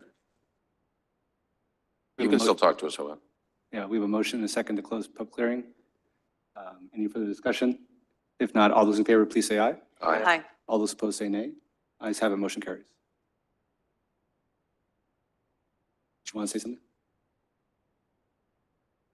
If the commission wish to continue exploring other options, the public hearing has to continue.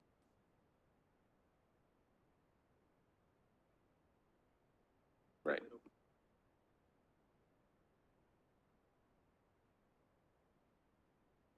Well, I think first we need to talk about, what's the consensus here? Do you guys want to pass this tonight, or do you guys like the idea of putting together something and keeping the public hearing open for more public input?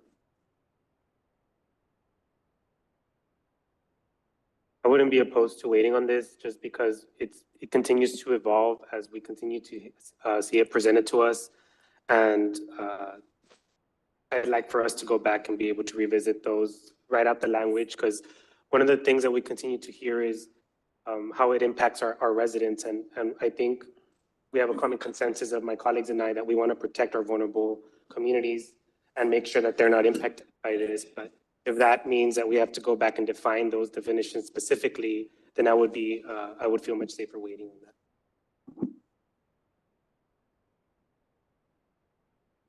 I'm fine with continuing it. I am as well. Okay. Anything? Yeah, I do have a question on what they're mentioning about the affordable housing part. I do understand the affordable housing. If you're doing a whole subdivision, you're going to be able to put it under that exception. But if you're doing it individually, there's no way to be able to say this home will be bought by whoever. So I don't think that's even on the table, right? I mean, I would rather see just what the exception is going to be. And I do want a number of what it would cost for somebody who's building a spec warehouse, right? You gave me a number, but we don't know if that's completely exact. So I think we should just take a look at it, see what it would be for a 10,000 warehouse, whatever a normal warehouse size is. Let's try to get a number of what the impact fee would be.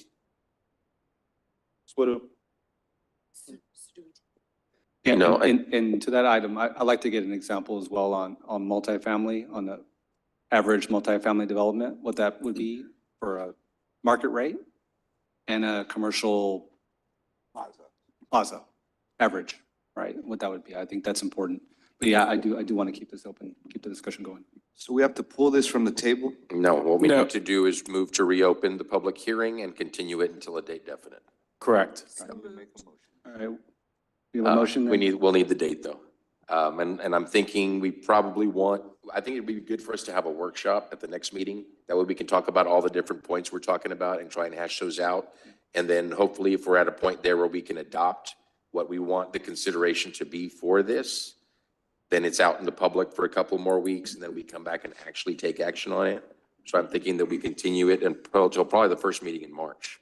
March 5th. March 5th. So moved. Second. I do have something to say. I do want to try to create an affordable housing committee. I think that's important. Can we make that as part of this motion as well? Or would that be separate?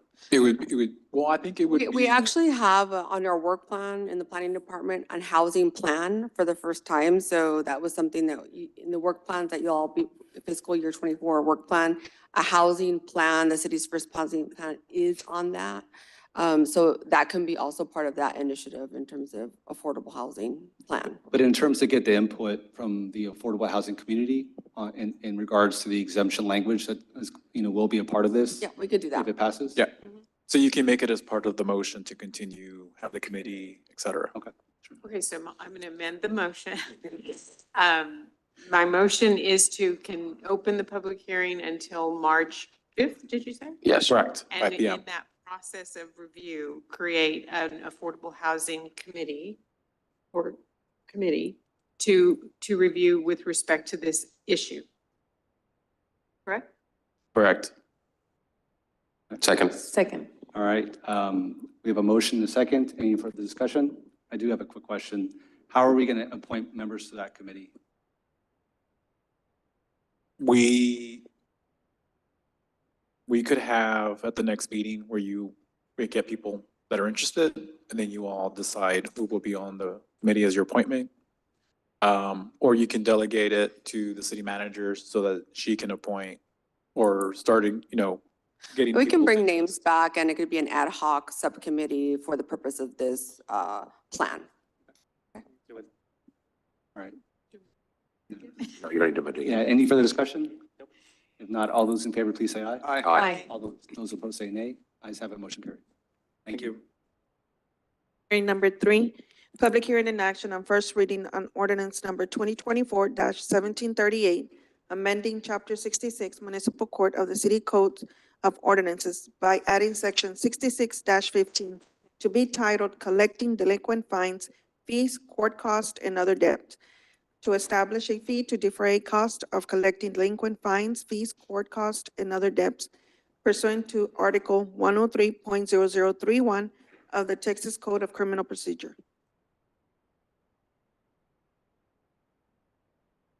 Damian, your finance? Oh, and then we have Vero from Municipal Court. Hello, Mayor, members of the commission. Good evening. So I'm here to speak to you on ordinance number 2024-1738. This is the additional fee collected to pay for collection services. This fee is adopted pursuant to Article 103.0031 of the Texas Code of Criminal Procedure. The 30% collection fee is to be added to each debt or account receivable that is 60 days past due. Assessed when referred to the selected collection firm. The city must adopt this fee via an amendment to the city's Code of Ordinances. This Chapter 66 codifies other adopted municipal fees. This is in line with other area municipal courts that refer past due accounts to a collection firm.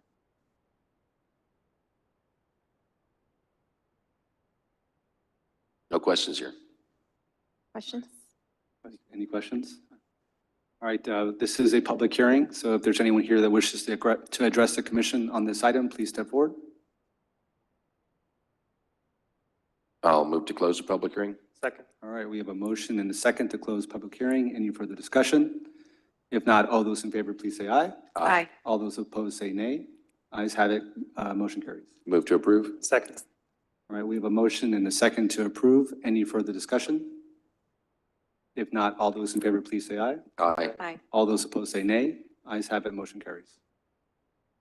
Public hearing number 4, public hearing in action on first reading on ordinance number 2023-1735 to annex into the city of Brownsville boundary limits a property described as 5.382 acres out of 13.492 acres of a portion of blocks 181 and 183 Los Fresnos Land and Irrigation Company subdivision, located on Highway 100, Los Fresnos, Texas. Good evening, Mayor, Commissioners. This petition is, as mentioned, to annex 5.32 acres into the city of Brownsville. A petition that was submitted by the Frank Brothers LLC. This will be a future residential mobile home development consisting of 46 lots, and it will be fronting Highway 100. The entire process was done as per Texas Local Government Code, Chapter 43. A voluntary petition to annex was submitted by the developer a written service agreement was generated, a public hearing, and noticing was sent out to taxing jurisdictions and posted on the newspaper. This is the exhibit showing the area that will be annexed into the city of Brownsville. And it's also important to point out that this item is also being presented with Planned Development District this evening that will affect this project. And this is a proposed development. As mentioned, it will be a single-family subdivision, but for manufactured homes, and it does consist of 46 lots. And staff does recommend the approval to annex these 5.38 acres into the city of Brownsville. Questions or comments? All right, this is a public hearing. If there's anyone here that wishes to address the commission on this item, please step forward. I'll move to close the public hearing. Second. All right, we have a motion and a second to close public hearing. Any further discussion? If not, all those in favor, please say aye. Aye. All those opposed say nay. Ayes have it, public hearing now closed. Move to approve. Second. All right, we have a motion and a second to approve. Any further discussion? If not, all those in favor, please say aye. Aye. All those opposed say nay. Ayes have it, motion carries.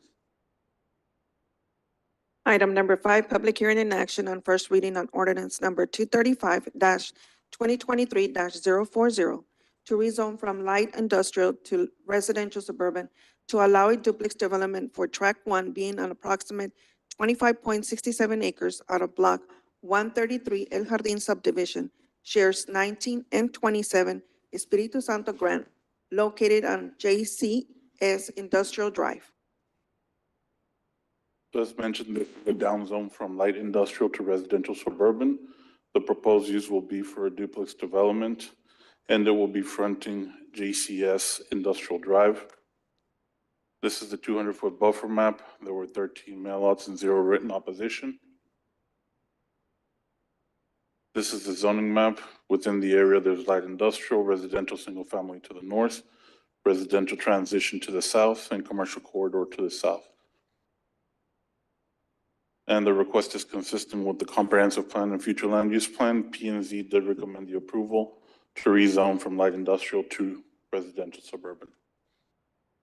Martin, the only question that I have is, could you orient me as to where the road is going to be? Yes, the road is directly to the east of the property. JCS Drive is the road that will be used to enter the development. So how many duplexes? It's 51 lots. And they're all going to be utilizing that one little road? Right. So then that would be to the, oh, that's right, to the east side of the property.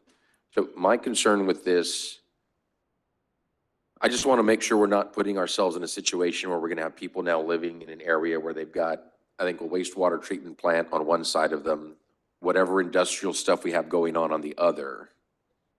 And now it's like, why do we have industrial things going on right next to a residential area again? What do we have going on aside from wastewater, which I know is to the top left in this image? Right. At JCS, at that industrial park, I believe I saw some type of pool company. What happens there today? It's mainly warehousing. It's, there is industrial materials that are built, but nothing that would be considered, let's say, hazardous. Okay. It's mainly materials, the pool supplies, and metalworks. And what is the property north of this and west of this currently zoned? So the property to the north is zoned a residential single family. Okay. If you recall, a couple of months ago, we did have a specific use permit for that northern property because they want to establish a solar farm. It's going to be an unmanned facility. So all of that vacant property to the north will be solar panels. Very good. And that road that I see, I mean, I'm sorry, it seems so small for so many people to be going up and down. It's going to be through that small road where the JCS, the industrial area is at. And then it comes right out to what road? Because I see a small road going into the right. Yes, I believe it's Robindale, what abuts, JCS Drive.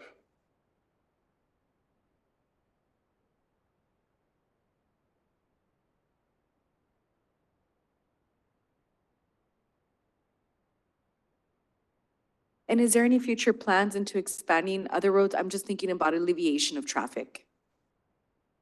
We would have to check the thoroughfare plan, to see what roads might be widening or may be created through the plan. And how it's paid for and when. Because those are waterways all the way around the other sides, aren't they? Correct, there's a drainage as well to the northeast. Is there drainage to the west as well? Or is that? To the west, no, only to the northeast, and there's a drain ditch along the southern property line. Is that PUB property directly west? Yes, it's to the west, well, northwest.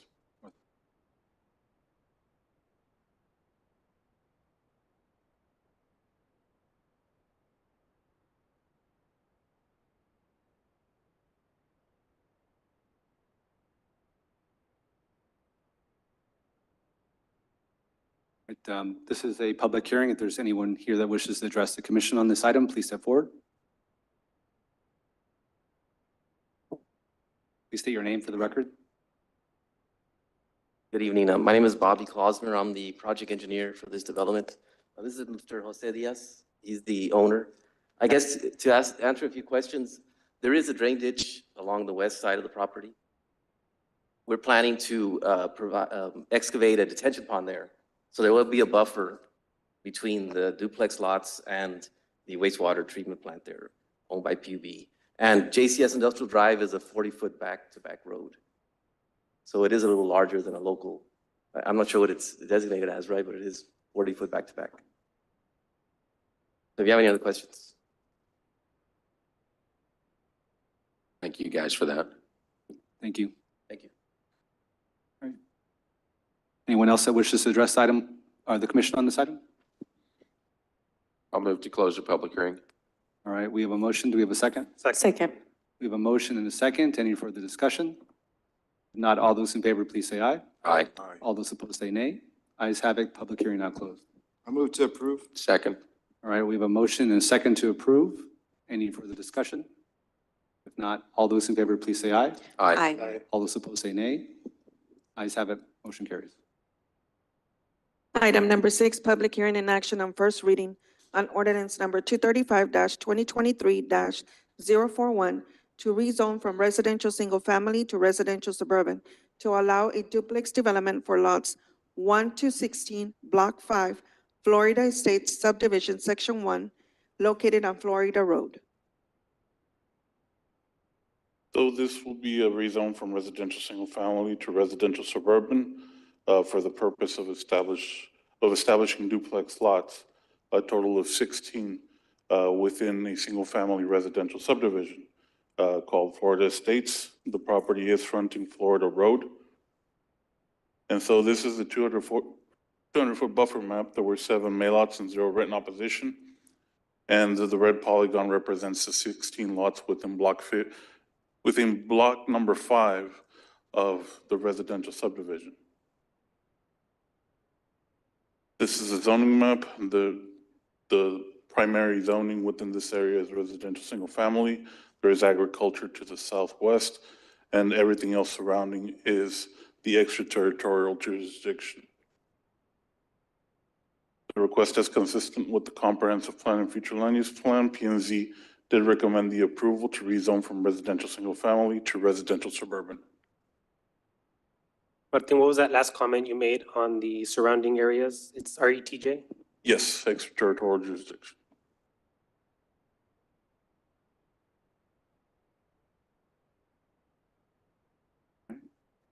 Any other comments or questions from the commission?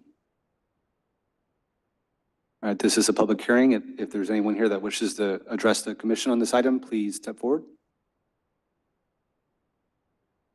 Move to close the public hearing. Second. All right, we have a motion and a second to close public hearing. Any further discussion? If not, all those in favor, please say aye. Aye. All those opposed say nay. Ayes have it, public hearing closed. Move to approve. Second. All right, we have a motion and a second to approve. Any further discussion? If not, all those in favor, please say aye. Aye. All those opposed say nay. Ayes have it, motion carries. Item number 7, public hearing and action on first reading on ordinance number 235-2023-042 to rezone from commercial corridor to regional center to allow a mini storage facility for Reserve A Windsor subdivision located on Boca Chica Boulevard. So the request for this property is to upzone from commercial corridor to regional center for the purpose of building a mini storage facility.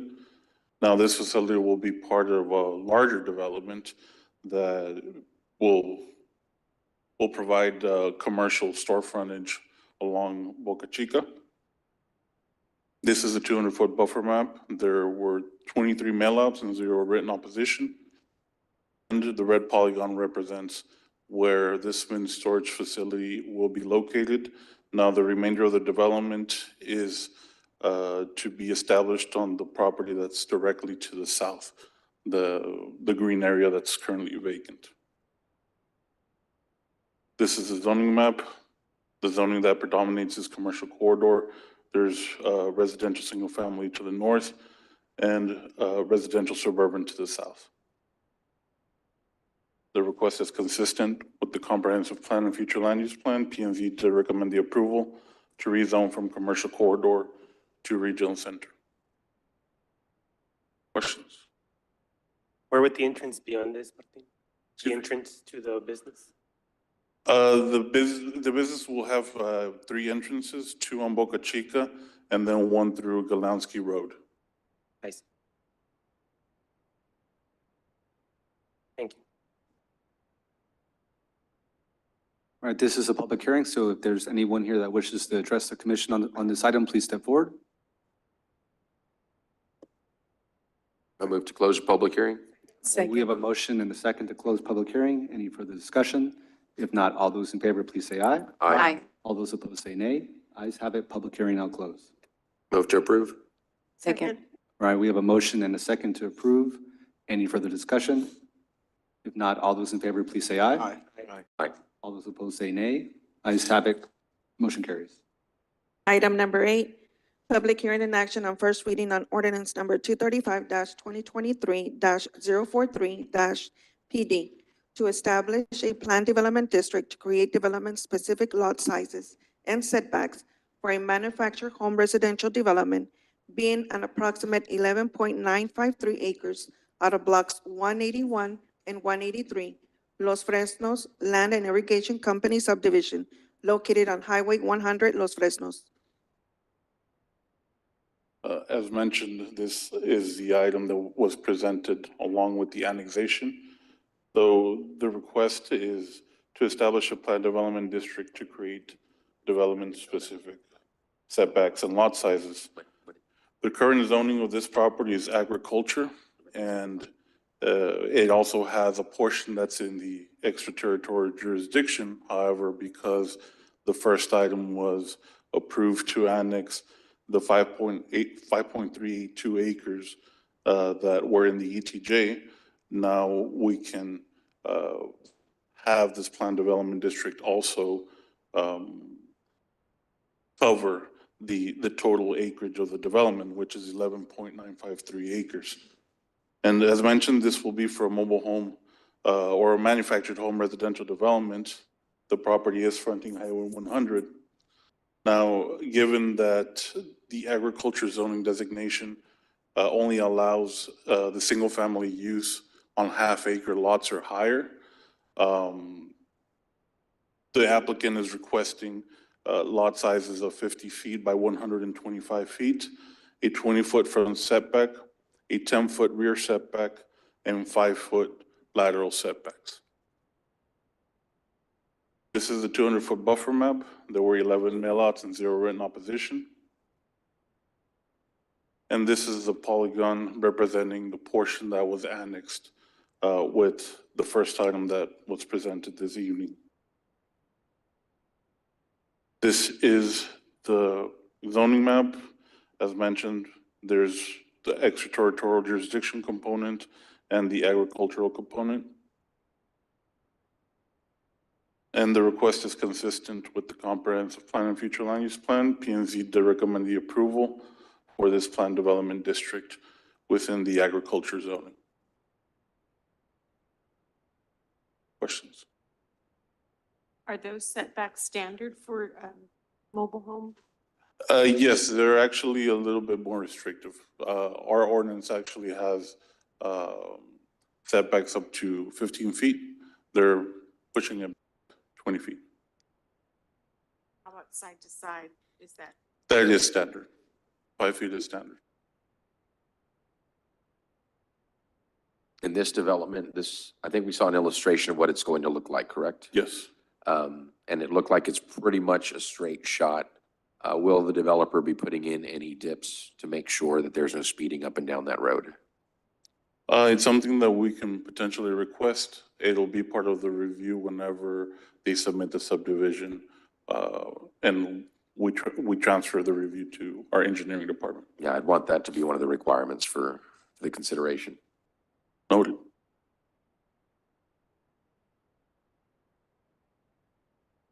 right, this is a public hearing, so if there's anyone here that wishes to address the commission on this item, please step forward. I'll move to close the public hearing. All right, we have a motion and a second to close public hearing. Any further discussion? If not, all those in favor, please say aye. Aye. All those opposed say nay. Ayes have it, public hearing now closed. I'll move to approve with the stipulation that speed impediments be a requirement for the development. We have a motion and a second. Any further discussion on this item? If not, all those in favor, please say aye. Aye. All those opposed say nay. Ayes have it, motion carries. Item number 9, public hearing and action on first reading on ordinance number 235-2023-044-S to request a specific use permit in commercial corridor zoning designation to allow an event hall for 2,000 square feet out of lots 1, 2, and 3, Village Center Number 6 subdivision located at 309 America Drive. So this request is for a specific use permit. The current zoning of the property is commercial corridor. The proposed use will be an event hall. The applicant is requesting or will be renting out the 2,000 square foot space within a commercial plaza that is currently under construction. The property is fronting America Drive. Now, if this item is approved, the applicant is aware that they will have to abide by sound mitigation measures. Right now, I don't know where. And sound mitigation measures and interior finish sound materials such as acoustic tiles or approved sound dampening insulators to limit any escaping sound to 60 decibels. This is a 200-foot buffer map. There were 5 mailouts and 0 written opposition. This is a zoning map. Primary zoning is commercial corridor. There is residential single family to the east, residential transition to the west. And this is a layout of the proposed plaza, and the yellow polygon represents the proposed event hall. And P&Z did recommend the approval to grant a specific use permit to allow an event hall in commercial corridor. Martin, when we talk about 60 decibels, where do we measure that from? From the property line. Okay.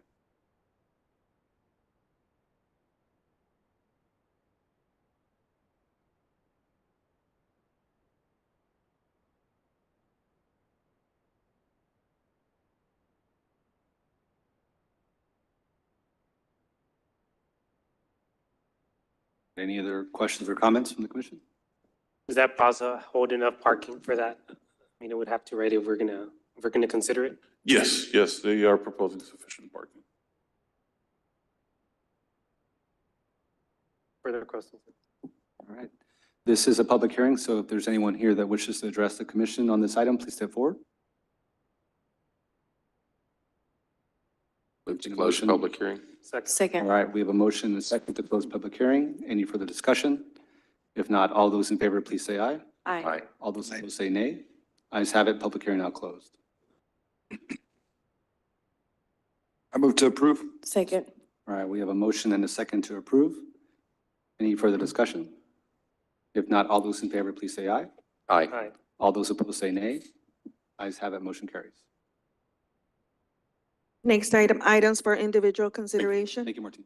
Item number one, consideration and action authorizing the expenditure of Type B sales tax funding in the amount of $2,210,500 by the Brownsville Community Improvement Corporation for the City of Brownsville Quality of Life projects as budgeted for fiscal year 2024 and authorizing a letter of commitment to allocate $750,000 for fiscal year 2025 for a Texas Park and Wildlife grant for the La Posada Park redevelopment project. Hey, good evening, Mayor and City Commission. I am Miriam Suarez, and I am the Community Development Manager for BCIC. We've been working over the past couple of months with the city to identify quality of life projects that will serve the community at large. And the funding for these projects will come from BCIC's unrestricted funds, which total approximately $4.9 million. And on November 2nd, the BCIC board approved to fund these 6 projects, which include the Downtown Master Plan, the Parks Master Plan, Musco Lights Replacement Program for Oliveda and Gonzalez Park, new park restrooms for Gonzalez Park, a Tiny Forest Initiative for the West Rail Trail, and the La Posada Park redevelopment. This last project, it is for a letter of commitment for $750,000 for fiscal year 2025. If approved today, then the unrestricted fund balance would be approximately $1.9 million. And so the next steps, we've conducted a 60-day public comment period, which started in October, late October, ended December 27th. So that component has been met. And so we would execute a program agreement between BCIC and the city, and then projects may commence, and they will have 1 calendar year to complete the projects. And I'm available to answer any questions. No, I think this is just fantastic. I wanted to thank BCIC, its board members, city management, Mayor Cowan and Commissioner Gowan for the collaboration and their strategy approach into creating this partnership and moving the needle when it comes down to quality of life, which is near and dear to my heart. All of these projects that are going into play are going to be monumental for our city. They're great initiatives and additions to the area, and so a lot of people are going to be able to enjoy the parks and their lights. We're going to have a master plan when it comes down to park and the downtown, which will help in granting or seeking out federal grants. And so I think it's phenomenal. I'm so happy to be a part of this. And I can't wait to see all of this come into fruition and being at each ribbon cutting and just see how we all go into play. And just a reminder that everything you do matters. And this is a testament to that. So thank you. Thank you, Miriam. I move to approve. Second. All right, we have a Public motion. hearing. We have a motion and a second to approve. Any further discussion? If not, all those in favor, please say aye. Aye. All those opposed say nay. Ayes have it. Motion carries. Thank you, Item guys. number 2, consideration and action to approve action required by Chapter 2254 of the Texas Government Code in approval of a contingent fee contract for municipal court collection services with Purdue, Brandon, Fielder, Collins, and Mott LLP as special counsel to perform all legal services necessary to collect delinquent municipal court fines and fees and authorize the execution of such agreement. Good afternoon, Mayor, City Commission. My name is Veronica Deaton, and I'm here to present on this item. So I really want to talk to you about the why behind this project. And as you can see, this project will really help us in dealing with unsettled fines and court costs. So there is definitely a significant amount of fines to be potentially collected. Another reason is engaging an external agency ensures access to comprehensive services and ample resources.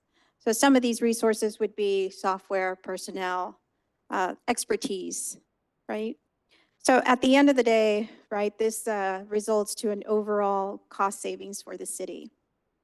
I forgot to mention, I have Mr. Damian Espinoza here from our purchasing department, who will also be joining me on this presentation. Next slide, please. Oops, sorry. Damian. Good evening, Mayor, Commissioners.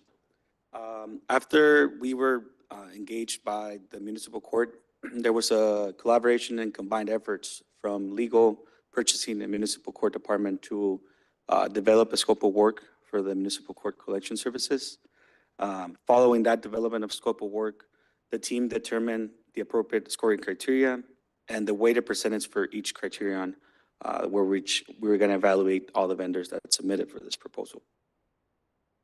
We also established that evaluators are going to independently score each vendor. This way, it maintains the integrity and the transparency of the evaluation process. Finally, the evaluators' independent assessments reflected substantial consensus in grading the different aspects of the set proposals. And right here, you can have a glimpse at the criteria that we determined appropriate for this project. The main evaluation criteria that we determined was relevance with experience with client references, the collection rate, the approach to the project and plan to resolve the challenging cases that we have, historical collection success, and some samples of collection reports for our municipal court team to evaluate. Consequently, following that main evaluation, for the second round, we determined the criteria to be any extra fees that the vendor might have, the presentation itself, and answers to the questions the panel might come up with, and ultimately the efficient collection process that the vendor determines on the proposal. Right now, Ms. Deaton is also going to show you a glimpse at the timeline of how the municipal court came up to this project. Thank you, Damian. So this gives you a real quick glimpse as to our time period here. So back in 2022-23, phase one of the collection process enhancements began, followed by discussions held as to the need of the collection services firm. So then we began phase two of the collection process enhancements. August 2023, phase two in the collection process enhancements began. And again, in August, request for proposal was released. In October, the initial round of evaluations began and followed by presentations by vendors conducted and evaluations on the top 4 vendors completed again in November 2023. And finally, the top vendor identified, and now we find ourselves here in front of you.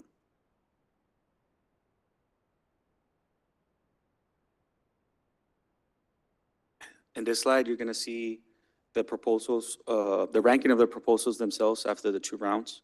As you guys can see, Purdue, Brandon, Fielder, Collins, and Moth LLP came in first, followed by Lineberger, Goggin, Blair, and Sampson LLP, followed by MVVA, Evergreen Professional Recoveries, Depco LLC, and finally Midwest Municipal Services.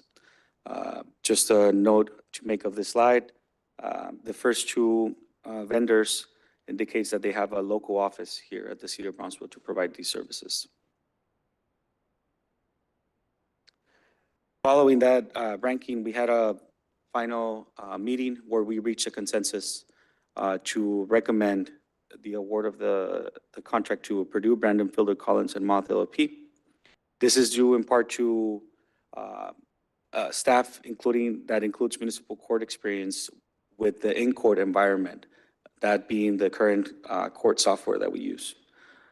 Also, Purdue will provide reimbursement for municipal court staff that receives training on in-court software. And finally, as I mentioned, the assessments identified the vendor as the best choice for the municipal court collection services.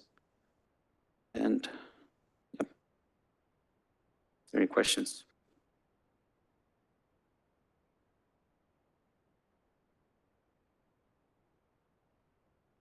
I have a question, but I think my question is going to be directed towards Purdue. I know both Linebarger and Purdue have offices in Brownsville. With regard to the Purdue office in Brownsville, how many people do you guys employ there? First of all, for the record, my name is Iram Gutierrez. I'm the managing partner with Purdue Brandon for our local offices here in Edinburgh and Brownsville. Currently, the Brownsville office has a staff of 5, including Enrique Peña, who is here, an attorney with over 20 years of experience in delinquent collections for governmental entities, and Laura Gonzalez, who is our client services manager for our local office. And she also brings vast experience, including Justice of the Peace court collections and municipal court collections in Harris County and the city of Houston. Currently, our local office in Brownsville has a staff of 5. If awarded this contract, when awarded this contract, we do tend to scale up the staffing. For one of the things that we want to do for the city of Brownsville, and I think the city of Brownsville wants is to be staffed to be able to receive people, defendants that want to have a in-house consultation with somebody here with Purdue Brandon for the city of Brownsville. So we will be scaling up, but currently at staff of 5. Thank you. And for staff, just one comment, for our staff. I appreciate, of course, I scrutinize these to a great degree. I like the diligence. I like everything that I saw here. I will get with you guys separately on the spreadsheet because I probably would have shaded it a little bit differently because it took me a second to figure it out. Other than that, for future processes like these, I appreciate that you guys called out who was local and who isn't, but I would like whether or not someone is local to also be one of the evaluation criteria in the future. Just because presence beyond just an address, number of employees, I think can be weighed differently. But I know that Purdue's been here already. They're not brand new in Brownsville, so I'm very comfortable with that. But that's just constructive criticism for any future processes. Yes, sir, and we've discussed that the local presence is probably giving them some points for that. We also discussed maybe having everyone doing a presentation versus, like a second phase. It's more work for everybody, but if you really want the contract, then you should be able to, include as part of the process a presentation. So we make adjustments as we hear from the mayor and commission. I think we had a similar situation, I mean, for me, with, when we looked at the banks, remember that? Like, we were talking about, whether they're local or not, and also, their community involvement, I think, is another factor for me, right? I think that's very important. Is this the procurement process for RFPs? Is there a standard process for it, or does it go, kind of just case by case? No, there's a standard process involving RFPs. Normally, when you look at RFPs compared to bids, for example, you look at the best value for the city of Brownsville. So the procurement division and the end user department get together and determine, develop a scope of work and then develop a criteria for said project. Usually, if it's a bid, it's lowest bidder, lowest responsible bidder gets the award. On this case, it's more of a best value for the city of Brownsville. And there's a standard process that is involved along with that, evaluating the proposals themselves, and then an optional second round if the city staff determines there needs one, there is a possibility of having one. So that's where I'm going at. Tailored, Commissioner. So if there's a construction project and it's materials and work and staff, then it should be low bid just to get the best quality for value without being extremely low. If it's more of a qualitative, technical, there is, some of the detail in that you don't really get until you kind of start getting into second round.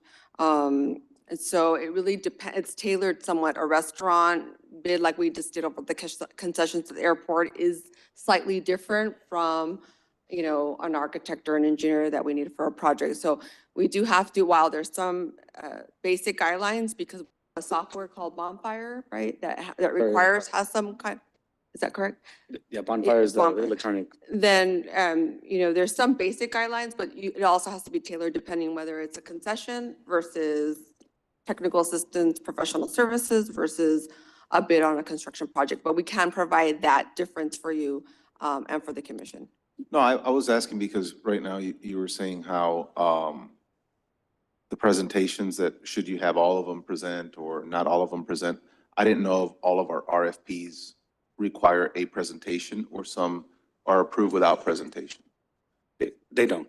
It's an optional. It is recommended by the procurement division when we see the scores of certain vendors being close to each other. And if there's certain closeness between them, we recommend doing a second round of evaluations to make that distinction, where we usually have the presentation. Sure.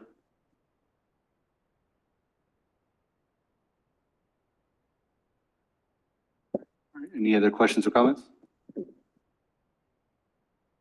right, I'll entertain a motion on this item. I'd like to make the motion on this item. I like staff's recommendation, but given that Purdue is yet to ramp up in Brownsville, rather than structure it the way they're recommending, I'd recommend we issue as a one-year contract with 3 options to renew it 1 year apiece versus starting with 2 and then 2 renewal options.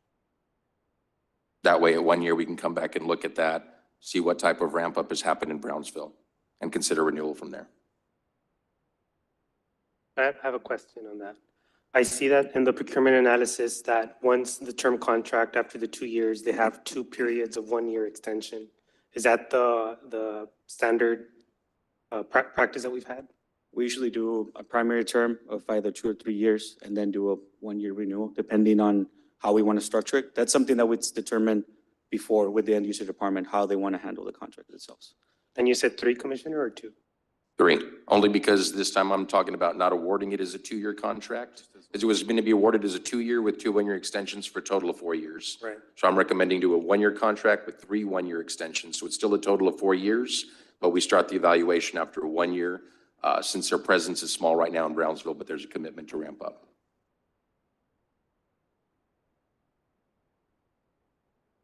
We have a motion on this item. Do we have a second?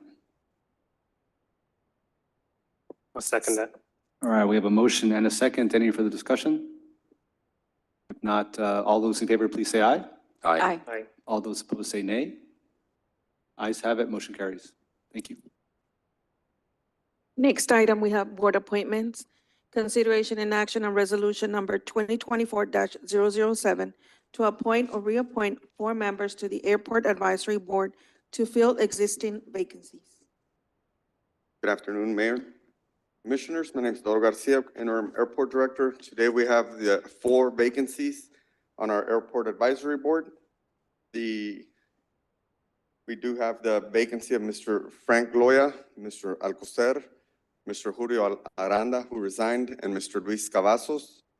As you can see here, by whom the appointments were made and who can appoint these board members. We did have 15 applicants for the board positions, and we'll entertain any questions at this time. I'd like to make a motion to appoint David Tomlinson. I'll second. All right, we have a motion and a second. Any further discussion? If not, all those in favor, please say aye. Aye. All those opposed say nay. Ayes have it, motion carries. I move to appoint Gail King. Second. All right, we have a motion and a second. Any further discussion? If not, all those in favor, please say aye. Aye. Aye. All those Would you like opposed to say make a nay. motion? Oh, ayes have it, motion carries. My bad. It's okay. Go I ahead. would like to motion to appoint Raul Villanueva. Second. All right, we have a motion and a second. Any further discussion? If not, all those in favor, please say aye. Aye. Aye. All those opposed say nay. Ayes have it, motion carries. I'm going to hold my appointment for next month. I'm going to hold my appointment for next month. Thank you. Thank you. Mayor, it is now 7:13. If you would like to make a motion to go into executive? So move. All right, Second. we have a motion and a second. Any further discussion? If not, all those in favor, please say aye. Aye. All those opposed say nay. Ayes have it, motion carries. Thank you. For the record, the following agenda item will be considered during an executive. Item number 1, closed session pursuant to Texas Government Code, Section 551.074, personnel deliberation related to the annual performance evaluation for the city manager, Helen Ramirez, as allowed under the existing city manager's agreement.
It is now 7:50.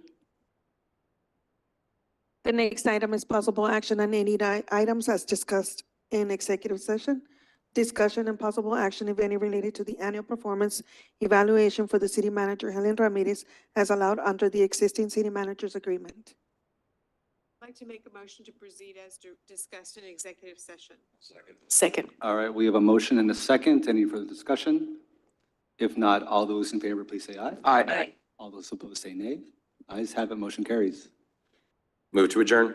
All right, we have a motion and a second to adjourn. Any further discussion? If not, all those in favor, please say aye. Aye. All those opposed say nay. Ayes have it, meeting adjourned. Thank you, everyone. It is now 7:50. Meeting has ended.